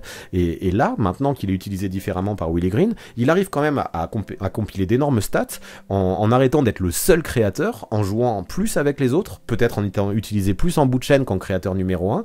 Et aujourd'hui, il arrive à jouer dans ce rôle-là avec une réelle justesse, avec plus de maturité, avec plus d'expérience. Il prend que peu de tirs à 3 points, mais il a un bon pourcentage, hein, c'est ce que je disais. Ceux qu'il prend, il les met, c'est déjà fort. Et il a même fait des progrès significatifs en défense, alors que c'était sa principale faiblesse en début de carrière. En début de carrière NBA. Donc ça a permis aux Pelicans d'être portés vers le haut, hein, quand il était en bonne santé. Quand il était là, on s'en rappelle, on avait des Pelicans qui quelques jours se sont retrouvés premiers à l'ouest, et qui étaient très bien placés dans cette conférence. Mais là, depuis sa blessure, et c'est pas un hasard, on a une équipe qui a énormément chuté dans ce classement, et l'histoire recommence. Là aujourd'hui on a des Pelicans qui sont en lutte pour le play-in sans Zion Williamson. Ça montre à quel point son impact est essentiel dans cette team, mais ça montre aussi à quel point il a besoin de se maintenir en bonne santé. C'est vraiment frustrant parce que, comme je dis, avec un Zion en bonne santé, on a Nola qui peut être une place forte potentiellement de la conférence ouest, que ce soit cette année ou dans les années à venir, mais année après année, son physique continue à susciter des milliers voire des millions de doutes, et ça forcément ça peut l'handicaper quand on évalue son niveau, même si on est conscient que quand il est sur le terrain, il est absolument capable de tout péter. Ok pour Zion Williamson, j'aime beaucoup le jeu de mots dans le chat, c'est pas un crack, c'est un mec qui se craque QE, et c'est un petit peu ça, donc le crack qui se craque, on le met à l'échelon 2, clairement quand les jambes sont en bonne santé et en un seul morceau, il est capable de viser l'échelon 1, hein, c'est vrai, c'est sûr, avec toutes les qualités que je lui donnais, mais si t'es là que la moitié du temps, tu peux pas viser l'échelon 1, et donc ouais, vous êtes 72% à l'avoir mis à l'échelon 2, vous étiez 16% à l'avoir mis à l'échelon 3, on avait même 4% qui le mettait à l'échelon 1 par contre, et 8% à l'échelon 4, bon, échelon 1 et 4 pour moi c'est dead, non de toute façon c'est même le 3 c'est dead, en vrai il est tellement fort quand il est sur le terrain que c'est difficile, même si j'ai envie de le baisser de temps en temps parce que ça me frustre trop. Non, si on est réaliste, il a tellement d'impact, que ce soit individuellement et même sur le collectif, que oui c'est un échelon 2, mais c'est presque décevant de le voir là, donc on est d'accord pour Zion Williamson, échelon 2, mais il va falloir qu'il se remette en question aussi, il va falloir il a déjà perdu un peu de poids, mais il va falloir qu'il continue, parce que il pourrait baisser encore, hein, et s'il est pas là assez souvent, et si son équipe ne l'a pas assez souvent pour atteindre les playoffs les yeux fermés, Zion Williamson sera décevant et on pourra pas dire que son impact est réel. Allez, maintenant, Tobias Harris des Sixers, qui cette saison tourne à 15 points de moyenne, 6 rebonds, quasiment 3 passes, une interception aussi, plus d'un demi-contre par match, et surtout des très bons pourcentages, quasi 50% au tir au global, 38% à 3 points, et plus de 87% au lancer franc, donc c'est quand même très très propre. Et à Philadelphie, un peu comme on le disait avec Harrison Barnes plutôt, où toutes les lumières à Sacramento sont sur Fox et Sabonis, à Philadelphie, Tobias Harris, il est un petit peu dans l'ombre, parce que tous les projecteurs sont sur Embiid, sur Harden, voire même sur Maxey.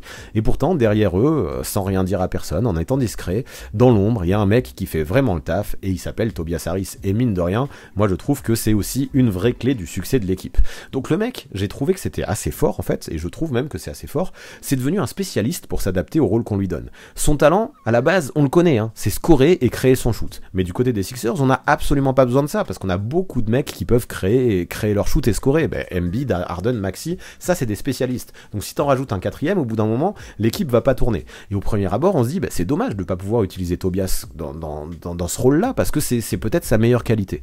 Et pourtant, est-ce que ça a été un problème pour lui ? Eh bien non, parce que moi je trouve que Harris, il s'est adapté à un autre rôle, celui de facilitateur en attaque, qui apportera ce qu'il faut pour l'équipe, et à travers les années, je trouve, depuis qu'il est à Philadelphie, avec Doc Rivers, ce rôle, il a su le développer pour vraiment assurer. Alors il crée moins, c'est sûr, maintenant il prend la majorité de ses tirs en catch and shoot, et ça fonctionne globalement. Donc c'est vrai que de temps en temps, il a des pannes d'adresse qui parfois durent 2-3 matchs, mais je trouve, et bravo à lui, qu'il a réussi à réellement apprivoiser ce rôle, tout en étant épanoui. Il y en a qui auraient pu faire la gueule, hein, en étant déresponsabilisé comme il l'a été. Lui non, c'est pas son cas, il continue à faire ce qu'on lui demande, avec le sourire, en mettant même une bonne ambiance dans le groupe, et c'est cool, il crée du spacing, il prend les ballons qu'on lui donne, il crée du mouvement aussi, il se démarque, il pose des écrans, il prend des rebonds, tout ce qui est essentiel dans une équipe, et surtout, globalement, il met ses tirs avec une bonne adresse, même si c'est pas là tous les soirs, c'est fort quand il les met. Il a même montré là récemment, face aux Grizzlies par exemple, qu'il pouvait être super clutch, il a marqué le panier qu'il fallait, hein, dans le corner quand ça comptait, et quand les défenses se focus trop sur Harden ou sur Embiid ou sur Maxey, Harris est présent, et Harris peut assurer quand il a la balle.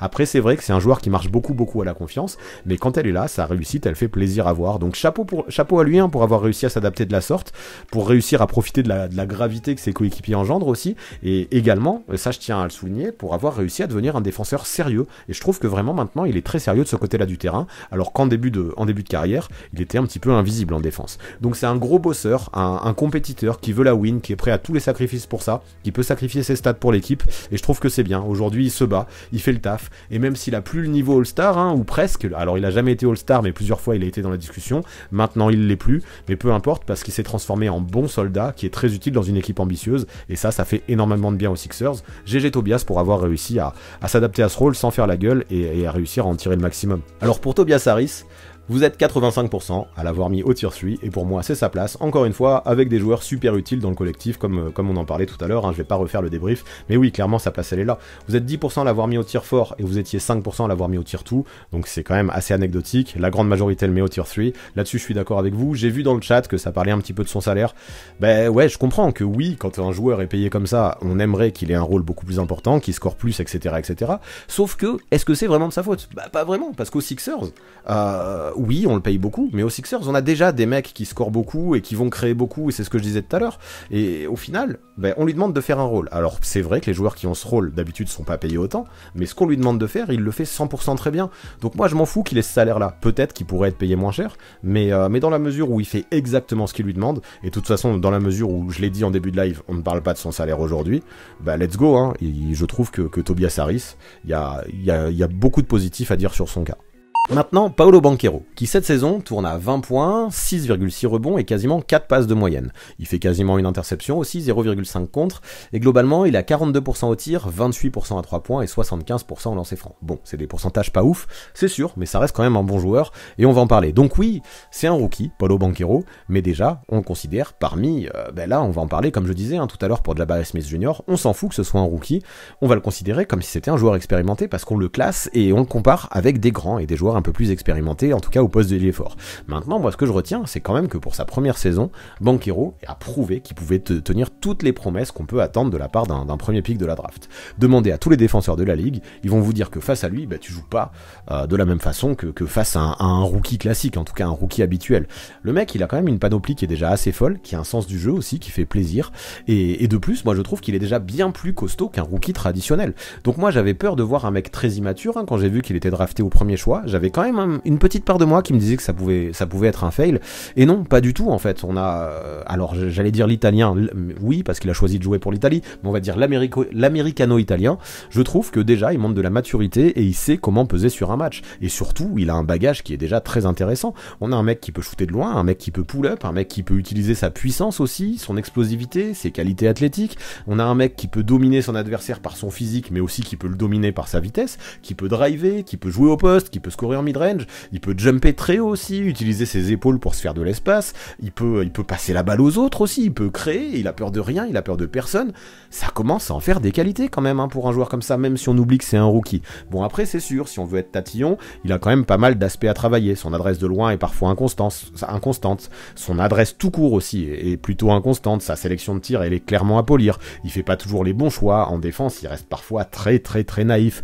Ça se voit qu'il est jeune des deux côtés du terrain, et tout ça il va falloir que ça progresse. Maintenant tout ça je me dis, même si on va pas juger de ça aujourd'hui parce qu'il est trop tôt pour avoir des certitudes, mais qu'il y a de grandes chances que ça vienne avec l'expérience, et voilà, son potentiel on peut pas le prendre en compte vu qu'on juge à l'instant T, mais peu importe ce que montre Banchero cette année, je trouve ça montre que oui, c'est déjà un basketteur talentueux qui aujourd'hui pèse en NBA dans une équipe qui n'a pas beaucoup de victoires, mais qui dans le futur, même si je vous demande de pas prendre en compte ça, mais qui dans le futur, en progressant aussi et en polissant tous les aspects du jeu dans lesquels il a des failles actuellement, pourra peser en NBA, même dans une équipe qui gagne et même dans une équipe qui aura plus d'ambition que le Magic. Aujourd'hui, c'est pas encore prouvé, mais quoi qu'il en soit, dans cette équipe d'Orlando, Paolo Banchero, c'est déjà un pilier en fait. Pour Paolo Banchero, on a eu une grosse bataille, une grosse baston entre l'échelon 3 et l'échelon 4, et jusqu'au buzzer, on savait pas lequel des deux échelons allait, entre l'échelon 2 et l'échelon 3, j'ai dit entre 3 et 4, entre l'échelon 2 et l'échelon 3. Et jusqu'au buzzer, on savait pas où il allait aller, et c'est vrai que moi-même j'aurais hésité entre ces deux échelons, mais au final, c'est l'échelon 2 qui a gagné à 52% contre 48% pour l'échelon 3, donc ça s'est vraiment joué à très peu. Perso, si j'avais dû trancher, j'avoue que j'aurais vraiment beaucoup hésité, j'aurais pu le mettre dans un échelon 2,5, mais moi je l'aurais mis à l'échelon 3 dans la mesure. Alors c'est sûr que c'est un des meilleurs rookies de ces dernières années, j'avoue que on peut dire que c'est un crack au vu de la dénomination qu'il y a ici, mais quand on parle de crack pour moi c'est pour le futur, voilà, si on parle de son potentiel, clairement il mérite l'échelon 2, et si on parle de son futur, clairement il mérite l'échelon 2. Par contre, si on oublie le fait qu'il est rookie et qu'on le compare aux joueurs de cette année, oui, bien sûr, après, il joue beaucoup plus que Zion Williamson et c'est accrédité, mais il est quand même encore beaucoup moins bon qu'un Zion Williamson. Il a encore beaucoup de progrès à faire dans ses pourcentages, beaucoup de progrès à faire en défense aussi, beaucoup de progrès à faire dans sa prise de décision, et même si c'est un profil différent de tous les joueurs qu'on a mis à l'échelon 3, qui sont beaucoup plus des joueurs d'équipe et des joueurs qui sont discrets et pas des leaders comme le sont Paolo Banchero, tous globalement sont quand même dans des équipes qui gagnent, et même si les Warriors en début de saison c'était compliqué, ils reviennent très fort. Donc voilà, Paolo Banchero, vu qu'il est à Orlando, une équipe qui gagne moins, moi j'aurais à l'échelon 3. On a un autre désaccord, même s'il est petit celui-là, en tout cas il est moins important que celui de PJ Washington, mais pareil, encore une fois, vous avez décidé de mettre Banchero à l'échelon 2, je ne peux que valider votre choix, c'est le vôtre, et je n'ai qu'à le respecter. Allez, on discute maintenant de Karl Anthony Towns, qui cette saison a que très peu joué malheureusement, et ça fait un moment qu'il est blessé au mollet, et qui tourne à 21 points, 8 rebonds, un peu plus de 5 passes. Franchement, c'est des stats plutôt propres, si on oublie les attentes qu'on peut avoir autour d'un tel joueur. 0,8 interceptions, 0,7 contre, 3 balles perdues, 50,5% au tir, 32,5% à 3 points et 88% au lancer franc. Bon, globalement, si on oublie que c'est Karl Anthony Towns, ces stats, elles restent bonnes, avec même plus de 5 passes décisives. Maintenant, ce qu'il faut savoir, c'est qu'avec Towns, on était à la limite de ne pas parler de lui aujourd'hui, tellement l'échantillon est faible et tellement il a joué peu de matchs. Heureusement, il fait le cut, j'avais dit qu'on parlait des joueurs qui avaient joué minimum 20 matchs, et il y arrive limite. Et là, ce qu'on voit, c'est que Karl Anthony Towns, il a un mollet qui l'embête depuis très longtemps.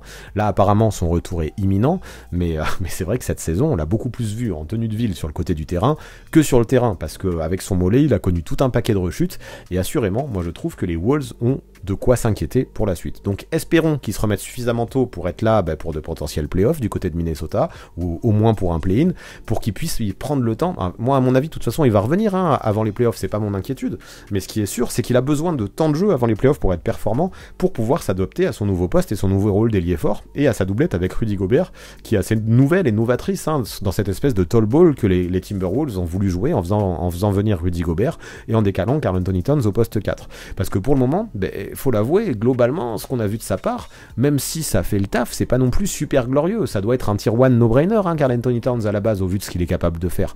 Mais là, ce qu'on voit, mais c'est que sur les matchs qu'il a joué, toutes ses stats ou presque ont baissé, et même si on peut quand même le créditer et dire du bien de lui pour sa volonté quand même d'intégrer Rudy en début de saison, il fait quand même plus de 5 passes décisives par match, il lui a donné pas mal la balle, et je trouve qu'il a essayé de jouer un rôle de facilitateur avec Rudy, et pour ça, moi j'ai bien aimé ce qu'a voulu faire Towns là-dedans, ce côté, vas-y, moi je me sacrifie un petit peu mes stats pour mettre Rudy Gobert en confiance. Il a été prêt à faire beaucoup de choses pour que tout le monde trouve cette place dans l'équipe, mais pour lui, si on parle que de lui individuellement, ça a été compliqué, et même ça, vu qu'il fallait encore que ça gagne de l'alchimie, de la cohésion et des automatismes, même à l'époque où il y avait Karl Anthony Towns, Minnesota avait du mal à gagner. Alors, moi je trouvais qu'il avait vraiment brillé par son agressivité l'an dernier, il m'avait vraiment plu de ce côté-là du terrain. Je pense que l'an dernier, je le mettais tier 1, il n'y avait pas de souci, et ça faisait plaisir de voir que non, Towns, malgré la réputation qu'il avait un petit peu, c'était loin d'être un joueur soft qui se cantonnait de tirer à 3 points. Non, sur le début de saison, sur le début de saison, ou même sur toute la saison dernière, il arrivait à aller jouer dos au panier, à faire des grosses stats, à s'afficher en leader du côté de Minnesota. Mais là, sur les matchs qu'il a joué cette année, c'est clair que c'était moins flagrant. Même si sa volonté c'était peut-être de s'effacer un peu pour faire briller les autres, c'était moins flagrant, il allait moins au combat, il se battait moins en rebond, et il était, en plus de ça, lui qui est quand même costaud et qui est grand et qui est pas forcément mobile, il galérait pour défendre sur les postes 4 quand Rudy défendait sur les postes 5, et pour moi ça c'est son principal problème en tant que poste 4 en NBA. J'ai pas de doute sur le fait qu'il peut marquer à 3 points et qu'en attaque il peut jouer ce rôle, en défense ça fait un petit peu plus peur. Donc ajoutons qu'en plus de ça, cette année, malgré tous les sacrifices qu'il a fait et tous les efforts qu'il a fait pour impliquer tout le monde, Rudy Gobert le premier, son adresse de loin était pas au rendez-vous, lui qui dit qu'il est le meilleur big man shooter de toute l'histoire, là pour l'instant cette saison, en tout cas sur les matchs qu'il a joué, il a jamais connu des pourcentages de loin aussi bas en carrière, lui qui prend quand même plus de 40% de ses shoots à longue distance. Et du coup ça en fait quand même des doutes concernant l'intérieur du Minnesota. Après tranquille, ça reste toujours un gars qui cette saison tournait en 28 cette année, donc c'est loin d'être ridicule, qui dans les jambes et dans les bras a moyen de tourner à bien plus, mais pour l'instant on peut pas imaginer ça vu qu'on juge que cette saison. Et voilà, sur le petit échantillon qu'il a montré pendant cet exercice là, mais moi ce que je me dis c'est qu'il a sûrement encore besoin de temps pour trouver sa place dans ce nouveau dispositif, dans ce nouveau rôle avec lequel globalement il était encore en difficulté tant qu'il n'y avait pas ses automatismes. Espérons que à son retour il puisse réussir à gommer tous les doutes. il en est capable, mais là, difficile de dire que son début de campagne est élite, parce que Tanz est capable de mieux, et pour moi, bah, c'est vrai que je vous le dis, et j'imagine que vous allez pas voter pour ça, mais pour moi, il peut pas mériter un tier 1, alors qu'il a le talent dans les jambes pour peut-être imaginer être au tier 1, quoi. Alors pour Karl Anthony Towns, eh ben finalement, il n'y a pas eu trop de débat, parce que vous êtes 62% à le mettre au tier 2, vous étiez 33% à le mettre en dessous, et 5% au tier 4, ça j'oublie. Moi je comprends qu'on puisse hésiter entre le tier 2 et le tier 3, j'aurais hésité aussi, vraiment j'aurais hésité, mais je vais rejoindre la majorité qui le mettrait au tier 2, parce que même si ses stats sont décevantes par rapport à ce qu'il a déjà fait en carrière, ses stats restent quand même bonnes, son équipe mine de rien peut avoir des ambitions aussi, et ça reste un très bon passeur, et même si j'ai été le premier à critiquer son attitude par le passé, son comportement, là j'ai aimé les sacrifices qu'il a fait pour le collectif, donc oui, pour moi ça aurait été un tier 2,5 je pense, mais j'aurais mis Karl au tier 2 effectivement. Voici maintenant Evan Mobley des Cavaliers qui cette saison tourne à 16.9 rebonds en gros, un peu plus de 2 passes et demi, 0,8 interceptions, un peu plus d'un contre aussi et qui a des pourcentages de 55% au global, mais 21% à 3 points et 70% au lancer franc. Donc on se rappelle de Evan Mobley qui l'an dernier était dans la course pour le rookie de l'année et il a été coiffé sur le poteau par Scottie Barnes alors qu'il a été favori pendant un bon pourcentage de cette saison. Mais Barnes a tellement bien fini sa campagne que c'est finalement Barnes qui a eu ce trophée. Et Mobley, clairement, là à Cleveland, on voit Cleveland qui est solidement accroché à la 4ème place de la conférence Est. Bien sûr que c'est un pion essentiel, notamment par sa défense. Limite, chez les arrières, il y a des, on peut pas, il y a vraiment des failles du côté de Cleveland. Je peux pas le dire, je disais limite, mais vraiment parce que Darius Garland et Donovan Mitchell, on le sait que c'est pas des vrais défenseurs. Sauf qu'elles se voient pas trop finalement et elles sont pas trop handicapantes parce qu'on a un Jarrett Allen qui protège le cercle et qui arrive à protéger les drives et celui qui court partout et qui va empêcher. Alors Jarrett Allen, il évite la finition sur les drives et Evan Mobley, en allant chercher les mecs au périmètre, il évite les départs en drive. Et finalement, avec ces deux-là, la défense de Cleveland n'est pas si catastrophique que ça quand on voit les qualités difficiles, en tout cas le manque de qualité défensive du backcourt qui est hyper performant en attaque, c'est sûr, mais pas trop en défense. Donc oui, on a avec Evan Mobley défensivement, on a un mec qui a de grands outils, qui sait utiliser, il a une bonne envergure, il a de la mobilité, il peut switcher partout, il peut boucher les trous, il peut être intelligent aussi et aller dans le sens du jeu, en venant en aide, en étant bon off-ball aussi, en sortant sur les mecs. Franchement, c'est cool, c'est déjà un défenseur élite pour moi. Parce que les Cavaliers, il faut s'en rendre compte, malgré ce que je le disais encore, malgré les limites qu'ils peuvent avoir sur le backcourt avec Mitchell et Garland, ça reste l'équipe en NBA qui a pas le meilleur defensive rating, certes, mais celle qui encaisse le moins de points par match, et ça c'est propre. Et Mobley, par sa polyvalence défensive, je suis persuadé que c'est un gros responsable de ça. Maintenant, ce qu'il faut noter, et ce dont il faut être sûr, c'est qu'en attaque, c'est un petit peu différent. Malgré quelques flashs, comme il a pu en faire récemment contre Denver, de mémoire, il a mis 31 points, il a enchaîné quelques actions d'éclat, des pull-ups aussi, et il donnait l'impression que personne pouvait défendre sur lui. Mais mine de rien, il présente quand même pas mal de failles de ce côté-là du terrain, même si le potentiel est présent. On a un mec qui sait jouer au basket, c'est sûr, qui sait tout faire offensivement, qui sait se rendre dispo et qui peut même créer pour lui. Tout ça, c'est certain. Malheureusement, à côté de ça, il a une adresse de loin qui est assez médiocre, du coup il shoot peu, et pourtant, malgré cette adresse de loin qui est compliquée, il passe de longues périodes au périmètre où il propose pas grand-chose en fait, et il peut être un petit peu invisible. Du coup, on peut pas dire qu'il soit tranchant offensivement. Du coup, il peut l'être de temps en temps, mais c'est pas régulier et ça reste rare. Donc cette timidité un peu, où il regarde des fois Garland et Mitchell tout faire, sans forcément beaucoup de solutions, moi ça m'embête un peu. Et ça m'embête un peu parce que je trouve ça dommage, parce qu'on voit que dans les jambes, dans les bras, dans la tête, il a tout ce qu'il faut pour être un bon attaquant. Et quoi, dans la tête justement peut-être pas, parce qu'il est peut-être trop timide et trop invisible. Et puis de ce côté-là, contrairement en défense où je trouve qu'il a un vrai instinct de tueur, en attaque, je trouve qu'il l'a pas, il manque un peu encore cette agressivité, et cette agressivité, même si elle s'aperçoit sur certains flashs, il doit apprendre à la garder de façon constante et tout au long d'un match, parce que parfois, on le voit faire 3 gros cartons, et le match est serré, et dans le money time, il s'efface, il laisse faire, il va être plus que bon en défense, et ça m'embête un peu, parce qu'il a du talent. Donc c'est dommage, parce que même dans les matchs serrés, il arrive à tenter sa chance. Quand on lui donne la balle, il tente sa chance. Il a du sang-froid en plus, quand il tente ses shoots, il arrive à les mettre, et ça c'est fort, on sait qu'on peut compter sur lui. Il assure vraiment dans les 4e cartons. Le problème, il le fait pas assez parce qu'il se rend pas assez disponible, et pour moi c'est son principal axe de progression dans le futur, parce qu'en défense j'ai rien à ajouter, c'est déjà un monstre. Pour Evan Mobley, on est d'accord, vous êtes 71% à l'avoir mis au tier 3, Bon, par contre, je sais que je rappelle beaucoup, mais pour moi, si je mets Evan Mobley au tier 3, je mets aussi Paolo Banchero au tier 3, parce que ce que fait offensivement Banchero, Mobley le fait défensivement, et les failles défensives de Banchero, Mobley les a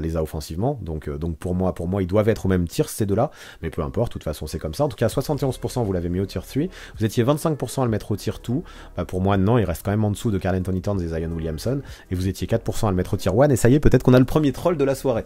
On a ça y est, ça arrive, après une soirée sans troll, peut-être que ça arrive, même si on a sûrement des fans d'Evan Mobley. Quoi qu'il en soit, même si pour moi vraiment, enfin je pense que même s'ils sont difficiles à comparer, ces deux-là doivent être au même tier. Quoi qu'il en soit, on va oublier Banchero et je trouve que oui, il a sa place au tier 3, Evan Mobley. J'ai vu dans le chat que certains critiquaient le coaching de JB Bickerstaff, qui disent que c'est de la faute de Bickerstaff si Mobley a pas assez le ballon et pas assez utilisé offensivement. Je peux pas être d'accord à 100% avec ça, surtout que Bickerstaff lui demande sans arrêt d'être plus agressif. Donc effectivement, bien sûr qu'il y a des systèmes qui sont beaucoup faits pour Garland et Mitchell. Peut-être que Garland et Mitchell devraient plus essayer de trouver Mobley, mais s'il veut être trouvé, à lui de se rendre plus disponible. Et ça, c'est pas que les systèmes qui font ça. Rends-toi disponible, mec, et tu verras que t'auras plus le ballon, et sois agressif et n'hésite pas à prendre les shoots dans le 4e quart-temps et tu verras qu'on te la donne encore plus. Surtout que oui, il a de la réussite pour ça et il est capable. Fais-toi confiance, Evan Mobley, c'est comme ça que tu monteras dans les échelons à mon avis. Voici maintenant Kyle Kuzma qui cette saison tourne à plus de 21 points, 7 rebonds et demi, 4 passes de moyenne aussi, et qui a des pourcentages plutôt propres, de 45% au global, alors plutôt propre sans être exceptionnel, 33% à 3 points et 72% au lancer franc. Bon, Kyle Kuzma, le problème c'est qu'il joue quand même aux Wizards qui pendant une bonne partie de la saison était dans un flou artistique total. Heureusement ça va un petit peu mieux aussi, mais ce qu'on constate quand on voit jouer Washington, c'est que la hiérarchie est quand même assez difficile à définir entre Bill, Porzingis et Kuzma. Et si on se pose cette question, c'est parce que Bill est vraiment décevant, et à la base on avait un Kuzma qui devait être une option 3, et finalement, des fois, sur certains matchs, il est l'option 1, et s'il arrive à être cette option 1, c'est qu'il réalise une super saison, le Kyle Kuzma. Moi je le trouve de plus en plus régulier, de plus en plus adroit, et surtout de plus en plus créateur pour lui, parce que maintenant il a des responsabilités. Alors ça, créer pour lui, il l'a toujours fait, mais maintenant il crée aussi pour les autres, parce qu'il tourne quasiment à 4 passes par match. Alors bien sûr, tu vas pas dire que c'est un créateur de ouf et que c'est un playmaker de dingue, mais c'est quand même pas mal, alors que en début de carrière, on s'en rappelle, c'était quand même un joueur assez individualiste. Aujourd'hui, moi je trouve que c'est devenu un pilier des Wizards qui en ont fait leur priorité. Après, bien sûr, c'est surtout un attaquant, et en défense, sa naïveté, notamment loin du ballon, peut faire beaucoup de mal. C'est pas encore un grand défenseur, Kyle Kuzma, même si sur l'homme, de temps en temps, il montre quelques flashs.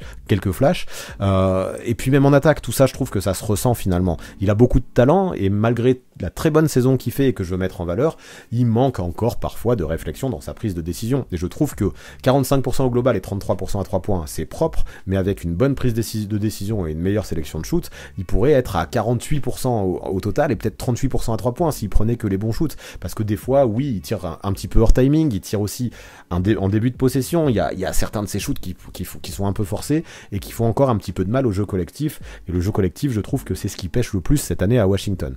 Le talent est là pour Kyle Kuzma, moi j'ai pas de souci avec ça, et quand il est responsabilisé, oui, il est capable de grandes choses, et c'est pour ça aussi qu'il explose depuis qu'il est parti des Lakers. Mais maintenant, il doit encore mûrir, autant offensivement que défensivement, pour atteindre encore le niveau supérieur, ce niveau qui ferait de lui potentiellement un All-Star. Ça lui permettrait de davantage peser sur les wins de son équipe, et ça, Washington en a grandement besoin, parce que le jeu des Wizards, on le voit, c'est beaucoup d'enchaînements de 1 contre 1. Donc Kuzma, bien sûr, il se régale dans ce système. Lui, c'est sa spécialité, le 1 contre 1, et dans ce domaine, il dispose de toutes les qualités pour briller. Mais moi je pense que le jeu de 1 contre 1, même si ça marche dans d'autres équipes, on en parlera peut-être plus tard, c'est pas forcément la clé d'un succès collectif, même si, il faut le souligner, mine de rien, depuis quelques semaines, là, depuis le All-Star Break, on a des Wizards qui vont bien mieux, qui remontent dans le classement, qui peuvent s'assurer une place en play-in. Peut-être que les playoffs directement et le top 6 ça va être dur, mais en tout cas, pour l'instant, il s'assoit bien, ces Wizards, dans cette qualification pour le play-in, et je trouve que Kuzma, il faut le mettre en valeur parce qu'il a une bonne responsabilité là-dedans. Alors pour Kyle Kuzma, vous êtes assez d'accord tous, parce que vous êtes 74% à le mettre au tier 3, et moi je suis assez d'accord, je l'aurais mis là aussi. Alors je vois dans le chat que vous parlez beaucoup de stats dans le vent pour lui. Ouais, c'est vrai que globalement, cette saison, il a fait beaucoup de stats dans le vent, même si c'est un peu moins le cas dernièrement, et que comme je disais, les succès récents des Wizards passent un peu par lui. Après, il y avait quand même 13% de vous qui le mettaient au tier 2, pourquoi pas, moi je l'aurais mis en tier 2,5, ou alors tier 2,6 ou 7, un peu plus proche du tier 3 que du tier 2, mais oui, il fait partie des meilleurs joueurs de ce tier 3. Il y en a 9% qui l'auraient mis au tier 4, ça je trouve ça trop sévère, et quand j'ai dit que les trolls étaient arrivés, on en a quand même 4% qui le mettent au tier 1, et ça, calmez-vous les gars, je veux bien qu'on l'aime bien le Kyle Kuzma, mais de là à le mettre à côté d'Giannis Antetokounmpo, on va se calmer. Non, en tier 3 à mon avis c'est sa place, Kyle Kuzma. Maintenant, voici Scottie Barnes des Raptors qui tourne à un peu plus de 15 points par match, 7 rebonds et quasiment 5 passes, une interception, un contre globalement, enfin au 10e près, 46% au tir, 30% à 3 points et 77% au lancer franc. Donc des stats assez complètes, mais on va le voir. Je trouve qu'on a un Scottie Barnes qui a quelques failles quand même cette saison. En fait, on en parlait plus tôt avec Evan Mobley, c'est Barnes l'année dernière qui a été rookie de l'année. Et avec lui, on a la certitude d'avoir un joueur qui sait à peu près tout faire et qui est très polyvalent des deux côtés du terrain. Alors à peu près tout faire, hein, vraiment. C'est quand même un gars qui peut défendre dur sur des arrières, avec ses grands bras, avec sa mobilité, qui est aussi suffisamment solide pour défendre sur des postes 4, hein, adverse. De toute façon, c'est son rôle la plupart du temps de défendre sur les postes 4, mais si t'as besoin de le mettre sur un meneur ou sur un poste 2, il ira sans aucun souci, tout en combattant dans la raquette. Et en attaque, je trouve que c'est pareil, il a tout plein de qualités. C'est quand même un très bon dribbleur qui est capable de créer pour lui, de prendre des pull-ups aussi, notamment à mi-distance. Mais ce que j'apprécie avec Scottie Barnes, c'est aussi sa vision de jeu. C'est un vrai playmaker. Il peut distribuer et faire briller les autres. Et ça, c'est appréciable, les joueurs comme ça. Il peut remonter le ballon à toute vitesse sur contre-attaque. Il peut conclure aussi grâce à des qualités athlétiques qui sont vraiment démentes. Et il peut aussi donner la balle à un joueur démarqué quand il aura réussi à fixer la défense. Tout ça, c'est cool. Et ça, je parle beaucoup de transition parce que c'est là-dessus qu'il excelle, moi je trouve, en tout cas qu'il excelle le plus, Scottie Barnes. Mais sur jeu placé, c'est pareil. Bien sûr, c'est pas forcément un gros shooter, même si de temps en temps il est capable de sanctionner en catch and shoot, notamment dans le corner. Par contre, en tant que slasher, sur ses drives, il a aucun mal à aller au cercle pour conclure s'il peut, ou même kick out s'il voit un coéquipier libre. Tout ça, c'est quand même fort, c'est appréciable. Et pourtant, malgré tout le bien que je suis en train de dire de lui, un peu comme toute cette équipe de Toronto, il me frustre cette saison. C'est quand même un joueur qui marche beaucoup à la confiance et qui manque réellement de régularité offensive. Parfois, ses choix sont un petit peu hésitants en fait. Il peut prendre du temps avant de prendre la décision et du coup, avec ce temps, sa décision qui aurait pu être bonne une demi-seconde ou une seconde plus tôt, laisse l'occasion à la défense de se replacer et parfois, du coup, c'est plus le bon choix et du coup, il peut perdre un ballon ou faire quelque chose qui va à contresens du jeu. Ça, c'est sûrement une question d'expérience, de confiance et d'automatisme à gagner, de maturité aussi, parce que bien sûr, je le répète, il a des qualités des deux côtés du terrain, avec un potentiel certain, un vrai sens du jeu aussi, mais qui à 21 ans semble encore très loin d'être un produit fini. Plus il sera à l'aise dans le jeu NBA, plus la confiance viendra, je pense, et plus il pourra être impactant de façon constante. Mais on le sait, faire grandir la confiance, c'est aléatoire, il y a des joueurs qui marchent beaucoup à ça, et quand ça vient pas, et ça peut t'handicaper aussi. Pour l'instant, avec Barnes, il y a un point d'interrogation de ce côté-là. C'est le genre de gars qui peut poser un bon écran, et juste après, rien proposer, et c'est quand même dommage, comme s'il avait un petit peu peur de mal faire, ou encore qui peut prendre un shoot qui va pas du tout dans le sens du jeu, complètement hors de ses spots préférentiels, comme s'il manquait, comme s'il avait pas les bons réflexes, comme s'il se disait ah là oui c'est mon tour de shooter, donc quoi qu'il se passe, ou quel que soit l'endroit où mes coéquipiers sont placés et quel que soit le positionnement de la défense, vu que c'est mon tour de shooter, je vais le prendre. Et ça c'est compliqué un peu, et sur jeu placé, même s'il est capable de se lâcher et d'attaquer le cercle comme je le disais plus tôt, ses failles et les progrès qu'il a à faire peuvent devenir parfois un petit peu flagrantes. Donc maintenant voilà, ce qui est sûr c'est que oui il excelle pour courir en transition et pour attaquer le cercle, mais le basket offensif c'est pas ça, même s'il est capable de faire des passes et que c'est appréciable. Donc ok, moi je pense qu'il est capable de devenir un excellent joueur en vieillissant, mais jusque là on peut rien promettre, il devra se polir encore, même si déjà sans ça il a des bases qui sont très bonnes et des qualités qui sont à souligner quand même. Alors pour Scottie Barnes, pas trop d'hésitation non plus, 82% au tier 3, c'est là aussi où je l'aurais mis, donc là-dessus encore on se rejoint, on est d'accord. Vous étiez 18% à le mettre au tir fort, ça je trouve ça un peu sévère quand même si effectivement on l'a mis un peu sur un piédestal après sa saison rookie et quand on en attendait plus de sa part. Non en vrai moi tier 3, elle est là à sa place, je vais pas en faire plus, j'ai dit ce que j'en pensais juste avant. Let's go pour Scottie Barnes au 3e échelon. Maintenant on parle de Jerami Grant des Blazers qui tourne cette saison à 21 points, un peu plus de 4 rebonds, un peu plus de 2 passes, qui fait des stats défensives correctes, 0,8 interceptions, 0,8 contre.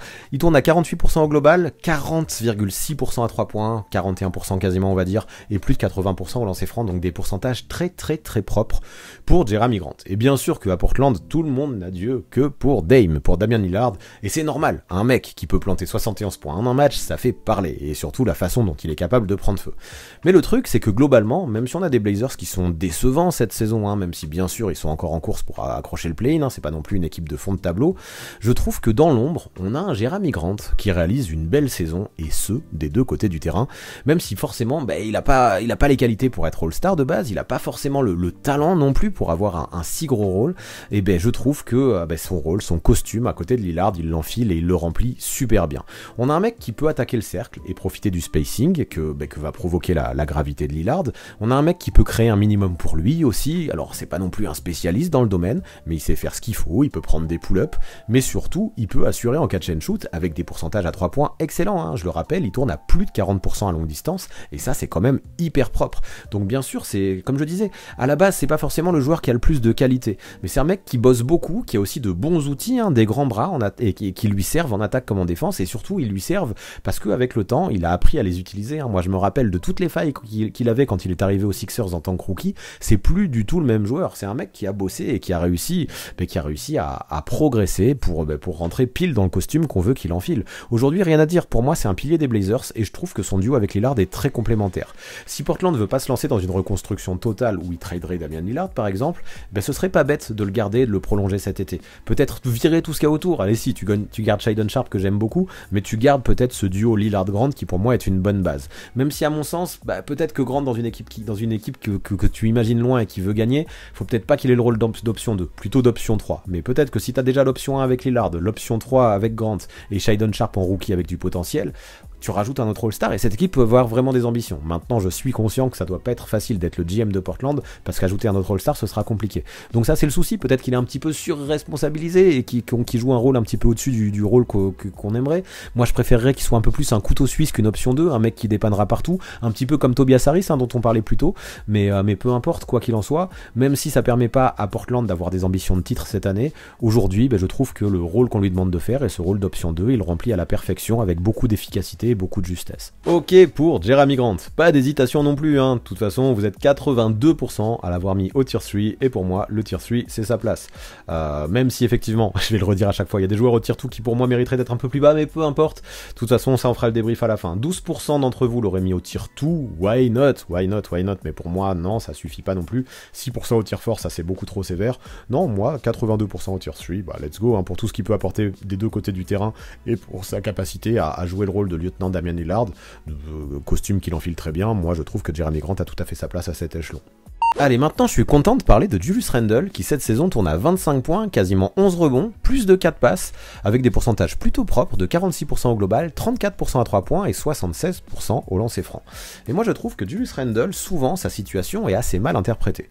Il y a 2 ans, tout le monde était en extase devant sa saison, on avait un mec qui se libérait, qui devenait un créateur, à la fois pour lui et pour les autres, il avait déjà montré que pour lui il pouvait l'être, mais il jouait vraiment dans le flow de l'équipe, il avait laissé tomber son côté individualiste à l'extrême, il défendait même un petit peu, et il avait été un des grands responsable de la très bonne saison régulière des Knicks. Bon, il avait déçu en play-off juste après, parce qu'il était vraiment ciblé par les défenses, mais franchement, on avait un très bon souvenir de ce qu'il avait fait il y a 2 ans. Et pourtant, l'an dernier, il a beaucoup plus été ciblé justement par les défenses, il a manqué de confiance, il a été beaucoup plus irrégulier, et voilà, vu que lui aussi c'est un joueur qui marche à la confiance, ça a été compliqué cette dernière campagne, et il a subi pas mal de hate de la part de fans, et une hate pour moi qui était plutôt méritée. Sauf que là, cette saison, moi je trouve qu'il est de retour à son meilleur niveau, et peut-être même plus en fait, parce que là, on a eu l'arrivée de Brunson qui fait que les défenses ne peuvent plus se concentrer exclusivement sur lui et ses espaces il en profite vraiment.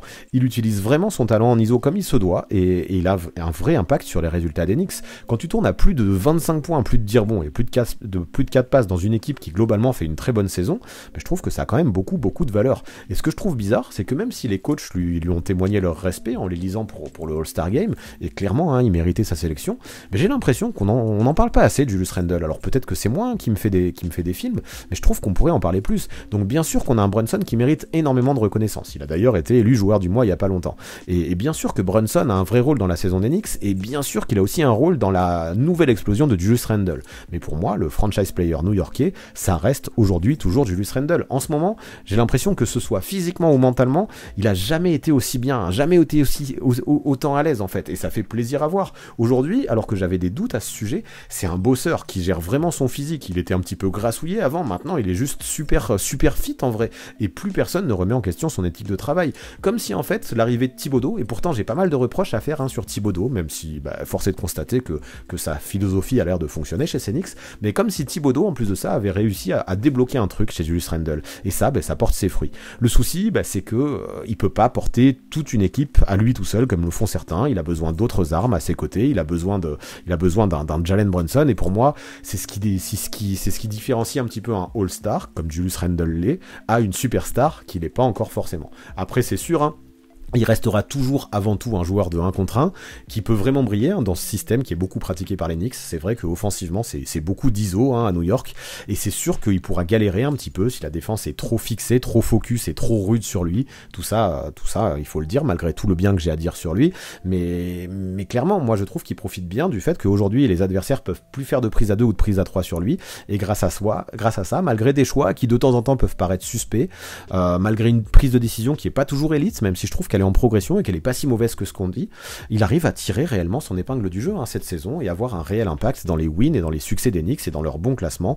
Aujourd'hui, de mémoire, ils doivent être 5e dans la conférence Est, donc c'est fort. Sa confiance fait plaisir à voir, il devient super clutch aussi, comme ça a été le cas là face à Miami, il y a un match que j'ai eu la chance de voir en vrai, où il a mis 43 points et le shoot de la win, après une action où j'ai cru qu'il allait perdre 12 fois la balle, et ce bon état d'esprit, cette bonne confiance, cette bonne forme physique aussi, elle se ressent même sur sa réussite à 3 points globale, pas juste sur un shoot clutch comme il a mis l'autre jour et qui sortait de nulle part. Non, franchement, maintenant il a quand même des pourcentages corrects, comme je disais, qui sont supérieurs à 34%. Donc ouais, tout ça, je tenais vraiment à le mettre en lumière, car pour moi, même s'il en a du crédit, il en mérite peut-être encore plus que ce qu'on lui en donne actuellement. Alors pour Julius Randle, il y a eu beaucoup de débats, c'est un des rares qui a eu moins de 50% pour sa place, parce que vous êtes 48% à le mettre au tier 2, donc c'est là qu'il va, parce que c'est quand même ce tier qui a le plus de votes, mais vous étiez 33% à le mettre au tier 3, et vous étiez 19% à le mettre au tier 1. Pour moi, un tier 2, c'est une évidence. Je comprends qu'on puisse réfléchir à le mettre au tier 1, mais quand on voit les monstres qui arrivent, c'est compliqué.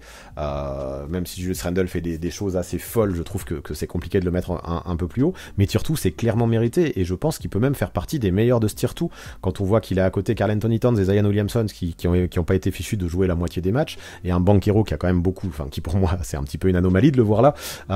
Pour moi en tout cas, jusque là, Julius Randle c'est le meilleur de ce tier 2 parce que clairement c'est lui qui fait la meilleure saison. Je l'aurais pas mis au tier 1 non plus, mais tier 2 c'est une évidence, et 33% qu'il mettre au tier 3, je trouve que c'est quand même très très très sévère. J'ai du mal à comprendre ce que vous voulez qu'il fasse de plus hein, en vrai. Et même en plus il défend cette année, il a une vraie hargne, je le trouve au top. Moi je le trouve au top, et pour moi c'est un tier 2 no-brainer, et vraiment un haut du panier du tier 2, Julius Randle. LeBron James maintenant, est-ce qu'il y a vraiment besoin que je vous le présente, que vous le connaissez très bien? Il tourne à plus de 29 points par match, plus de 8 rebonds, il tourne à 7 passes décisives, il perd 3 ballons, mais il fait quand même une interception par match, 0,5 contre et des pourcentages assez propres. Hein. Au global, il est à plus de 50%, à 3 points c'est pas ouf, mais 31% c'est quand même pas catastrophique, et 76% au lancer franc. On parle d'un mec qui a 38 ans, qui a quelques mois près, même un mois près, a le même âge que moi, et qu'est-ce que j'aimerais avoir la forme physique qu'il a, le LeBron James. Ça a beau être l'un des joueurs les plus âgés de la NBA, et il fait toujours partie des meilleurs, il est toujours, alors c'est pas le king de la NBA, mais son surnom il le mérite quand même encore, et ça c'est assez fou. Comme quoi, travailler son corps constamment pendant tant d'années, dépenser tant d'argent aussi pour sa forme physique, ça porte ses fruits, et ça montre que ça a de l'importance de faire ça, c'est assez dingue. Tout ça, ça permet à James d'être toujours très dominant, d'être toujours très complet, et surtout de dominer, et c'est ça que je trouve fou, même si son corps est affûté, c'est plus avec son corps qu'il domine. Aujourd'hui, il domine surtout grâce à son espèce de QI basket qui est légendaire, qui est épique. Il anticipe tout, hein, en attaque comme en défense. Bon, après, on peut pas lui demander d'être en plein prime non plus. C'est de plus en plus difficile pour lui de tout faire en attaque, de porter son équipe de A à Z tout le long d'un match, de courir constamment en transition aussi, d'attaquer le cercle sans jamais se fatiguer, c'est certain, de distribuer pour les autres aussi, mais aussi de défendre. Tout ça, il le faisait avant. Tout ça, il le faisait, et aujourd'hui, c'est plus le cas. Maintenant, à 38 ans, on peut le comprendre, c'est pas une excuse. Aujourd'hui, on va le juger comme s'il avait le même âge que les autres. Mais ça reste quand même un joueur hyper polyvalent. Mais quand même un joueur qui a su adapter son jeu, qui passe aujourd'hui un petit peu plus de temps au périmètre, qui shoot davantage de loin. Ses pourcentages sont pas exceptionnels, mais il en a besoin aussi pour s'économiser. Il défend moins aussi, comme je disais, ok, il a un QI défensif fou, mais il fait pas toujours les efforts. Il s'économise un petit peu parce qu'il sait que sans ça, il pourra pas performer autant, il pourra pas être aussi efficace sur la durée d'un match, sur toute la longueur du match. Et surtout, aujourd'hui, il a besoin d'aide, il a besoin de beaucoup plus d'aide qu'avant. Donc voilà, même s'il voit les choses, comme je disais, il a plus le physique pour peser dans tous les secteurs comme il le faisait avant, il peut plus faire tous ses efforts, il est obligé de s'économiser un petit peu. Donc voilà, donc, non seulement il peut plus porter une équipe moyenne en NBA comme il l'avait fait à l'époque avec Cleveland, quasiment à lui tout seul, mais en plus, et ça c'est un petit peu embêtant, à son âge, les blessures sont de plus en plus courantes, et ça c'est son principal problème à LeBron. Je vais pas lui en vouloir à 38 ans, hein, que son corps se blesse, ça fait partie du jeu, mais quand on voit qu'à côté de ça, je disais qu'il avait besoin d'être entouré, et Anthony Davis qui était supposé prendre le relais à Los Angeles n'arrive pas non plus à rester en bonne santé, forcément ça les pénalise ces Lakers. Il est vraiment là, le premier souci des Lakers, il y en a plein, hein, mais pour moi le premier souci des Lakers, c'est la santé et l'infirmerie. Et donc voilà, c'est compliqué, parce que même si LeBron reste un excellent joueur, qui peut marquer plus de 30 points, compiler des stats à plus de 8 rebonds et plus de 7 passes, et qui est excellent, hein, grâce à sa qualité de prise de décision qui est assez hors norme, grâce à son sens de jeu fou, mais c'est aujourd'hui un joueur qui peut se blesser de plus en plus fréquemment, et qui sur le terrain a besoin de plus en plus de coéquipiers qualitatifs. Donc ok, c'est plus le monstre qu'il était, qui était absolument élite dans tous les secteurs, comme ouais, il était il y a quelques années, mais mine de rien, ça reste un joueur énorme qui sait adapter son jeu, qui sait s'économiser pour toujours être impactant, et bien sûr, la saison des Lakers c'est compliqué, mais c'est difficile de le mettre sur son dos, parce que il fait ce qu'il peut avec ce qui lui reste, et ce qui lui reste c'est quand même sacrément impressionnant, mine de rien.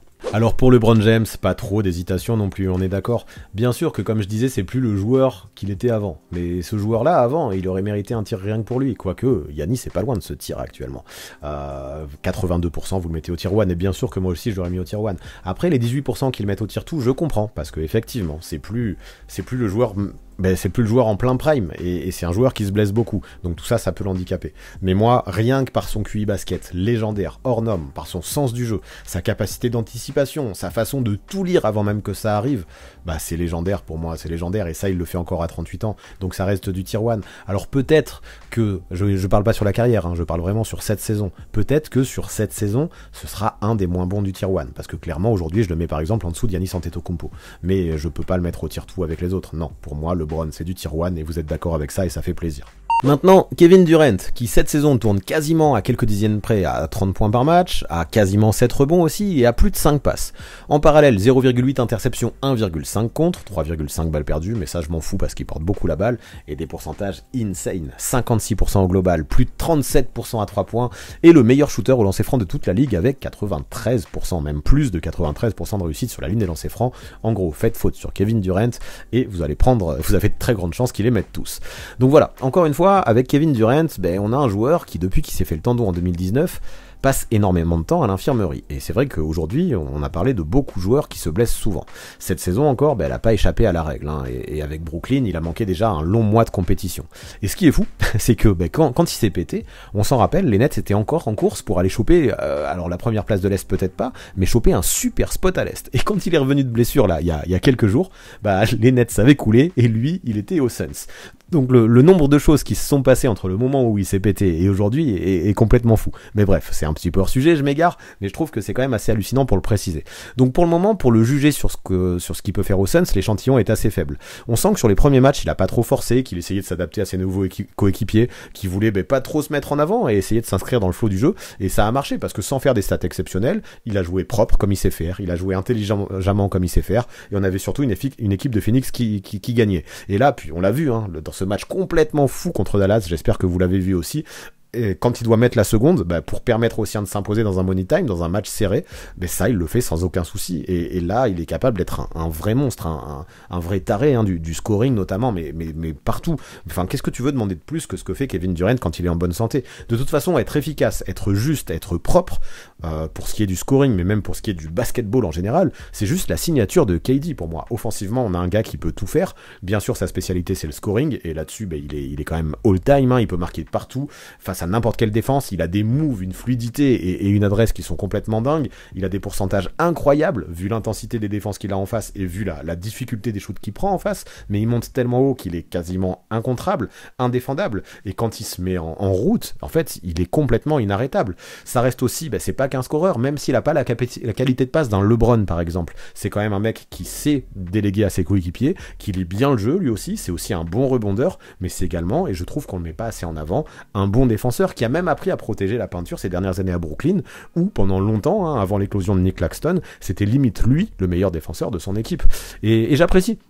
Parce que Kevin Durant, qu'on l'aime ou qu'on l'aime pas, c'est quand même un mec qui fait avec ses blessures, qui travaille pour se remettre bien, qui se repose pas sur ses lauriers. Chez les Suns, d'ailleurs, de toute façon, à son arrivée, il y en a beaucoup qui l'ont dit en interview. Beaucoup ont été impressionnés par la façon dont il bossait dur, la façon dont il était sérieux dans son entraînement. De toute façon, c'est un mec qui vit basket, qui pense basket, qu'il a déjà dit. Lui, de toute façon, il vient à Phoenix pour jouer au basket. I'm just a hooper.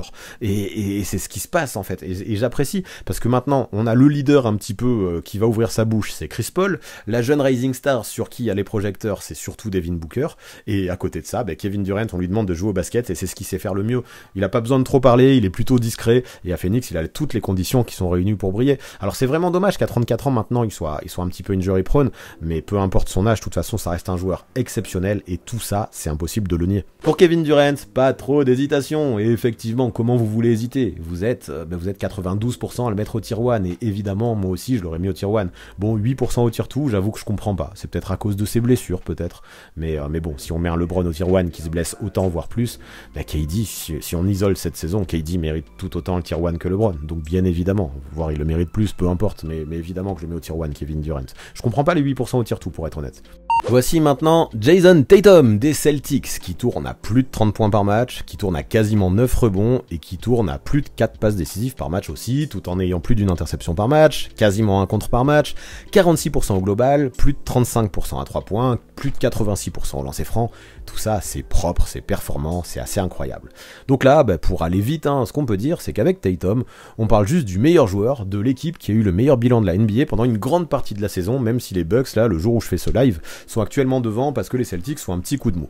Pourtant, il fait pas partie des candidats obvious, en tout cas il fait pas partie du top 3 pour le MVP selon pas mal de classements, et j'arrive presque à le comprendre en fait, c'est ça qui est fou. Alors est-ce que ça vient des stats tout ça? Non, parce que quand tu tournes en 31-9-5, c'est assez exceptionnel. Moi je pense que ça vient plutôt du fait déjà qu'il a une concurrence complètement folle, mais aussi qu'à Boston, pour le succès de l'équipe, on va davantage créditer, ou en tout cas d'abord créditer le collectif et le jeu de toute l'équipe que les individualités. Et ça, je peux le comprendre, parce que c'est vrai que chez les Seas, c'est avant tout l'équipe qui gagne des matchs. Pas Tatum, même si Tatum y participe grandement. Mais pour moi, c'est vrai que c'est cette équipe qui a du cœur et qui met moins en valeur ses individualités. Donc j'arrive à comprendre qu'il soit pas dans le top 3 de MVP, d'ailleurs il est pas dans le mien. Et c'est pourtant fou, parce qu'il fait une immense saison en fait. Parce que même s'il est pas le joueur le plus régulier du monde au scoring, sa moyenne reste très bonne, et il a une capacité à marquer aux 3 niveaux qui l'aide grandement en ce sens, pour scorer de ouf. Il a aussi amélioré son adresse de loin. Enfin voilà, déjà que c'était un grand shooter, il a encore amélioré son tir à 3 points. Il fait partie du top 6 des joueurs qui scorent le plus de triples en NBA, donc il prend un gros volume aussi,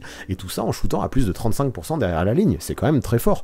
Ajoutons aussi à ça que aujourd'hui, je le trouve plus mûr. Peut-être que la finale NBA perdue l'année dernière lui a fait du bien. Je le trouve plus serein, en tout cas, moins tout feu tout flamme, même plus propre, avec plus de playmaking, plus réfléchi. Et surtout, il est également très clutch. Moi, en tant que fan de Philadelphie, même si le 3 points de l'autre bout du terrain de Joel Embiid est passé à ça d'être comptabilisé, c'est quand même lui qui a marqué le game winner. Et donc oui, c'est un joueur très clutch, très efficace, très adroit, qui en plus de ça défend fort. Et tout ça, ça en fait des qualités avec lui. Moi, ce que j'apprécie avec Tatum, c'est que je disais tout à l'heure que c'était pas le plus régulier du monde avec son scoring. Et il y a des soirs où il va planter seulement 20 points. C'est un total faible pour lui, même s'il y a beaucoup qui aimeraient marquer 20 points quand ils font des mauvais soirs. Ou même parfois, ça lui arrive de marquer moins, allez, disons une quinzaine de points. Ça arrive. Mais même quand ça arrive, j'apprécie que Jason Tatum trouvera toujours un moyen de peser, en déléguant à Jaylen Brown ou aux autres, justement, en défendant plus fort, en insistant un petit peu plus sur le playmaking, en faisant 7, 8, 9, parfois 10 passes, et surtout en gardant un rôle de leader chez les Celtics. Donc même si ça va pas être le meilleur scoreur sur un match, oui, il va être efficace, et oui, il va faire preuve de leadership. Quand son adresse est pas au rendez-vous, il arrive à oublier son scoring un petit peu pour impacter le jeu autrement, et ça souvent c'est la marque des plus grands, et il le fait en attaque comme en défense. Pour moi c'est un vrai signe de maturité qui montre que Jason Tatum a encore passé un step cette année. Et puis après, bien sûr, il y a d'autres soirs, parce qu'il faut en parler, où le shoot est là, où il peut exploser avec des perfs à 40 voire à 50 points aussi,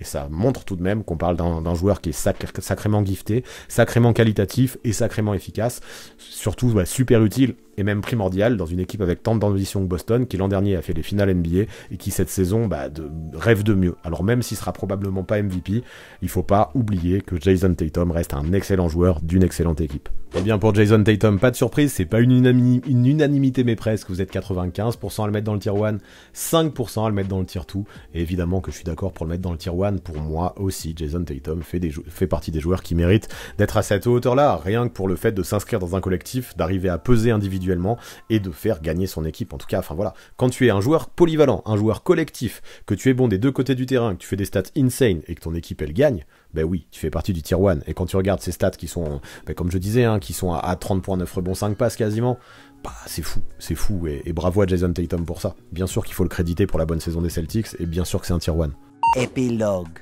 Alors si on fait le bilan de tout ce tableau et de ce que ça donne, pour moi on a deux désaccords. un qui pour moi fausse un peu le reste, et un qui pour moi est un peu plus anecdotique. En tout cas, on va prendre les échelons les uns après les autres, et dans l'échelon 1, vous m'avez mis Giannis Antetokounmpo, LeBron James, Kevin Durant et Jason Tatum. Moi je suis vraiment d'accord avec ces 4-là, même si, bah, pour moi je mets quand même un Giannis en dessous, et je pourrais, au-dessus, pardon, bien au-dessus, et je pourrais presque mettre un Kevin Durant là. Le problème c'est qu'il se blesse un peu trop. Quoique Jason Tatum, j'en sais rien. Quoi qu'il en soit, ce tier 1, je suis d'accord, c'est presque tout à l'heure je disais que les saisons précédentes, il aurait fallu créer un tir spécial pour LeBron James, hein, au-dessus des dieux quoi, et au-dessus des gods, et là cette saison j'aurais tendance à mettre Giannis Antetokounmpo à ce niveau là. Mais peu importe, ce tir il n'existe pas, et c'est normal qu'il y ait des hétérogénéités hein, dans chaque échelon, et quoi qu'il en soit, je suis d'accord avec les 4 de ce tir là. Moi mon désaccord il vient de ce tir tout. Donc on met Zion Williamson, Zion Williamson qui manque beaucoup de matchs, mais qui est génial quand il est sur le terrain. On a Karl-Anthony Towns qui est très décevant cette année, hein, mais qui au moins a eu la bonne attitude à essayer d'impliquer Rudy Gobert, et qui a aussi manqué beaucoup de matchs. Pour moi le meilleur joueur de ce tir, clairement, parce qu'il est là sur le terrain, parce que peut-être que le Julius Randle, je disais tout à l'heure, est moins impactant qu'un Zion Williamson quand il est sur le terrain, mais au moins Julius Randle est quasiment là à tous les matchs, à 90% du temps ou presque. Et je préfère un joueur qui a l'impact de Julius Randle et qui est là quasiment tout le temps, qu'un Zion Williamson qui est là la moitié du temps, même s'il est plus impactant. Mais peu importe, en tout cas pour ces 3-là, je suis d'accord avec le tir tout, même si je trouve que cette saison, avec tous les matchs qu'il a manqué et son impact, Karl-Anthony Towns est un peu en dessous de Julius Randle et Zion Williamson. Par contre, moi, je suis pas d'accord pour mettre Paolo Banchero aussi haut. Et j'ai vu dans le chat, hein, pas mal ont regretté de l'avoir mis aussi haut, aussi plus tard, ça fait partie du jeu. Vous l'avez regretté, mais pour moi, c'est un tier 3. Alors je suis conscient que peut-être beaucoup ont voté pour son potentiel et pour son avenir dans la grande ligue, mais pour moi, c'est trop tôt. J'ai pas trop de doute sur le fait qu'il deviendra tier 2 d'ici une saison, d'ici 2 saisons, et peut-être même un tier 1 plus tard, ça on verra.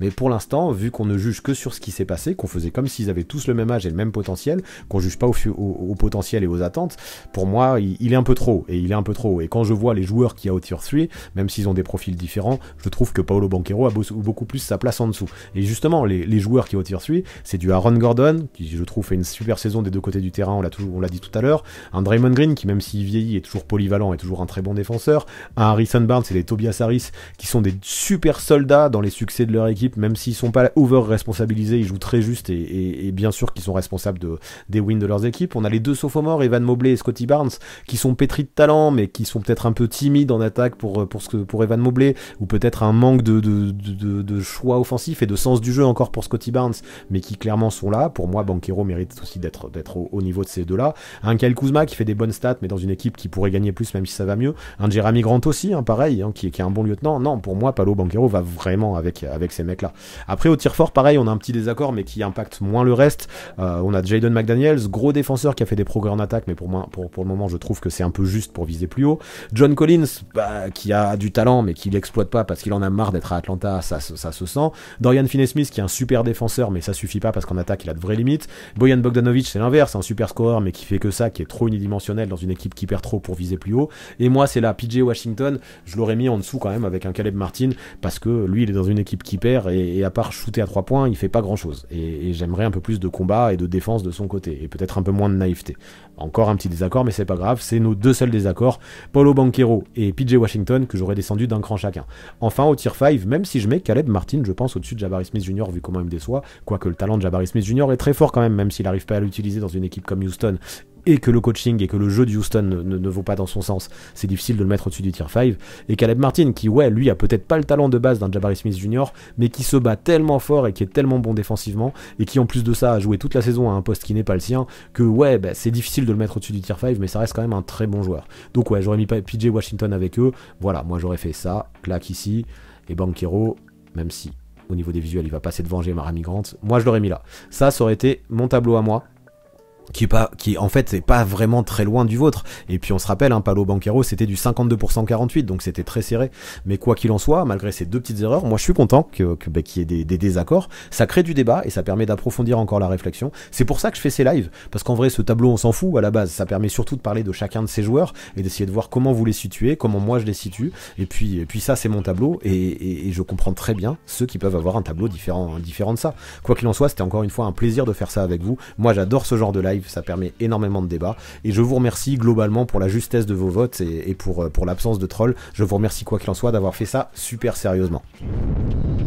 Voilà pour ce qui est des ailiers forts 2022-2023, voilà pour ce qui est de ce nouveau Crystal Ball. Est-ce que ça vous a plu? Est-ce qu'il y a des gros changements que vous feriez? Des gros blasphèmes selon vous? Dites-moi tout ça en commentaire, avec un ou deux arguments, histoire de connaître vos tendances. Ouais, c'est vraiment toujours super riche de vous lire, alors n'hésitez pas, dites-moi, vous, comment vous les auriez classés ces postes 4. Pour vous faire plaisir avec Derby Ball, soutenir la chaîne et choper une réduc avec les 10% de réduction et le code promo, toutes les infos sont dans la description, rappelez-vous. Et pour finir, vous connaissez les bails, on s'abonne à la chaîne, on active la cloche pour recevoir les notifications, on lâche un maximum de pouces vers le haut et on rédige ses meilleurs commentaires. Big up en tout cas à tous ceux qui sont restés jusque là dans cette vidéo, c'est super important pour le watch time, la mise en avant et le référencement sur YouTube, et merci à tous ceux qui continuent à soutenir sur Twitch ou sur Tipeee, vous êtes le sang. Alors si vous aussi vous voulez rejoindre cette team en or, vous savez quoi faire, toutes les infos, là encore, seront dans la description. À très vite.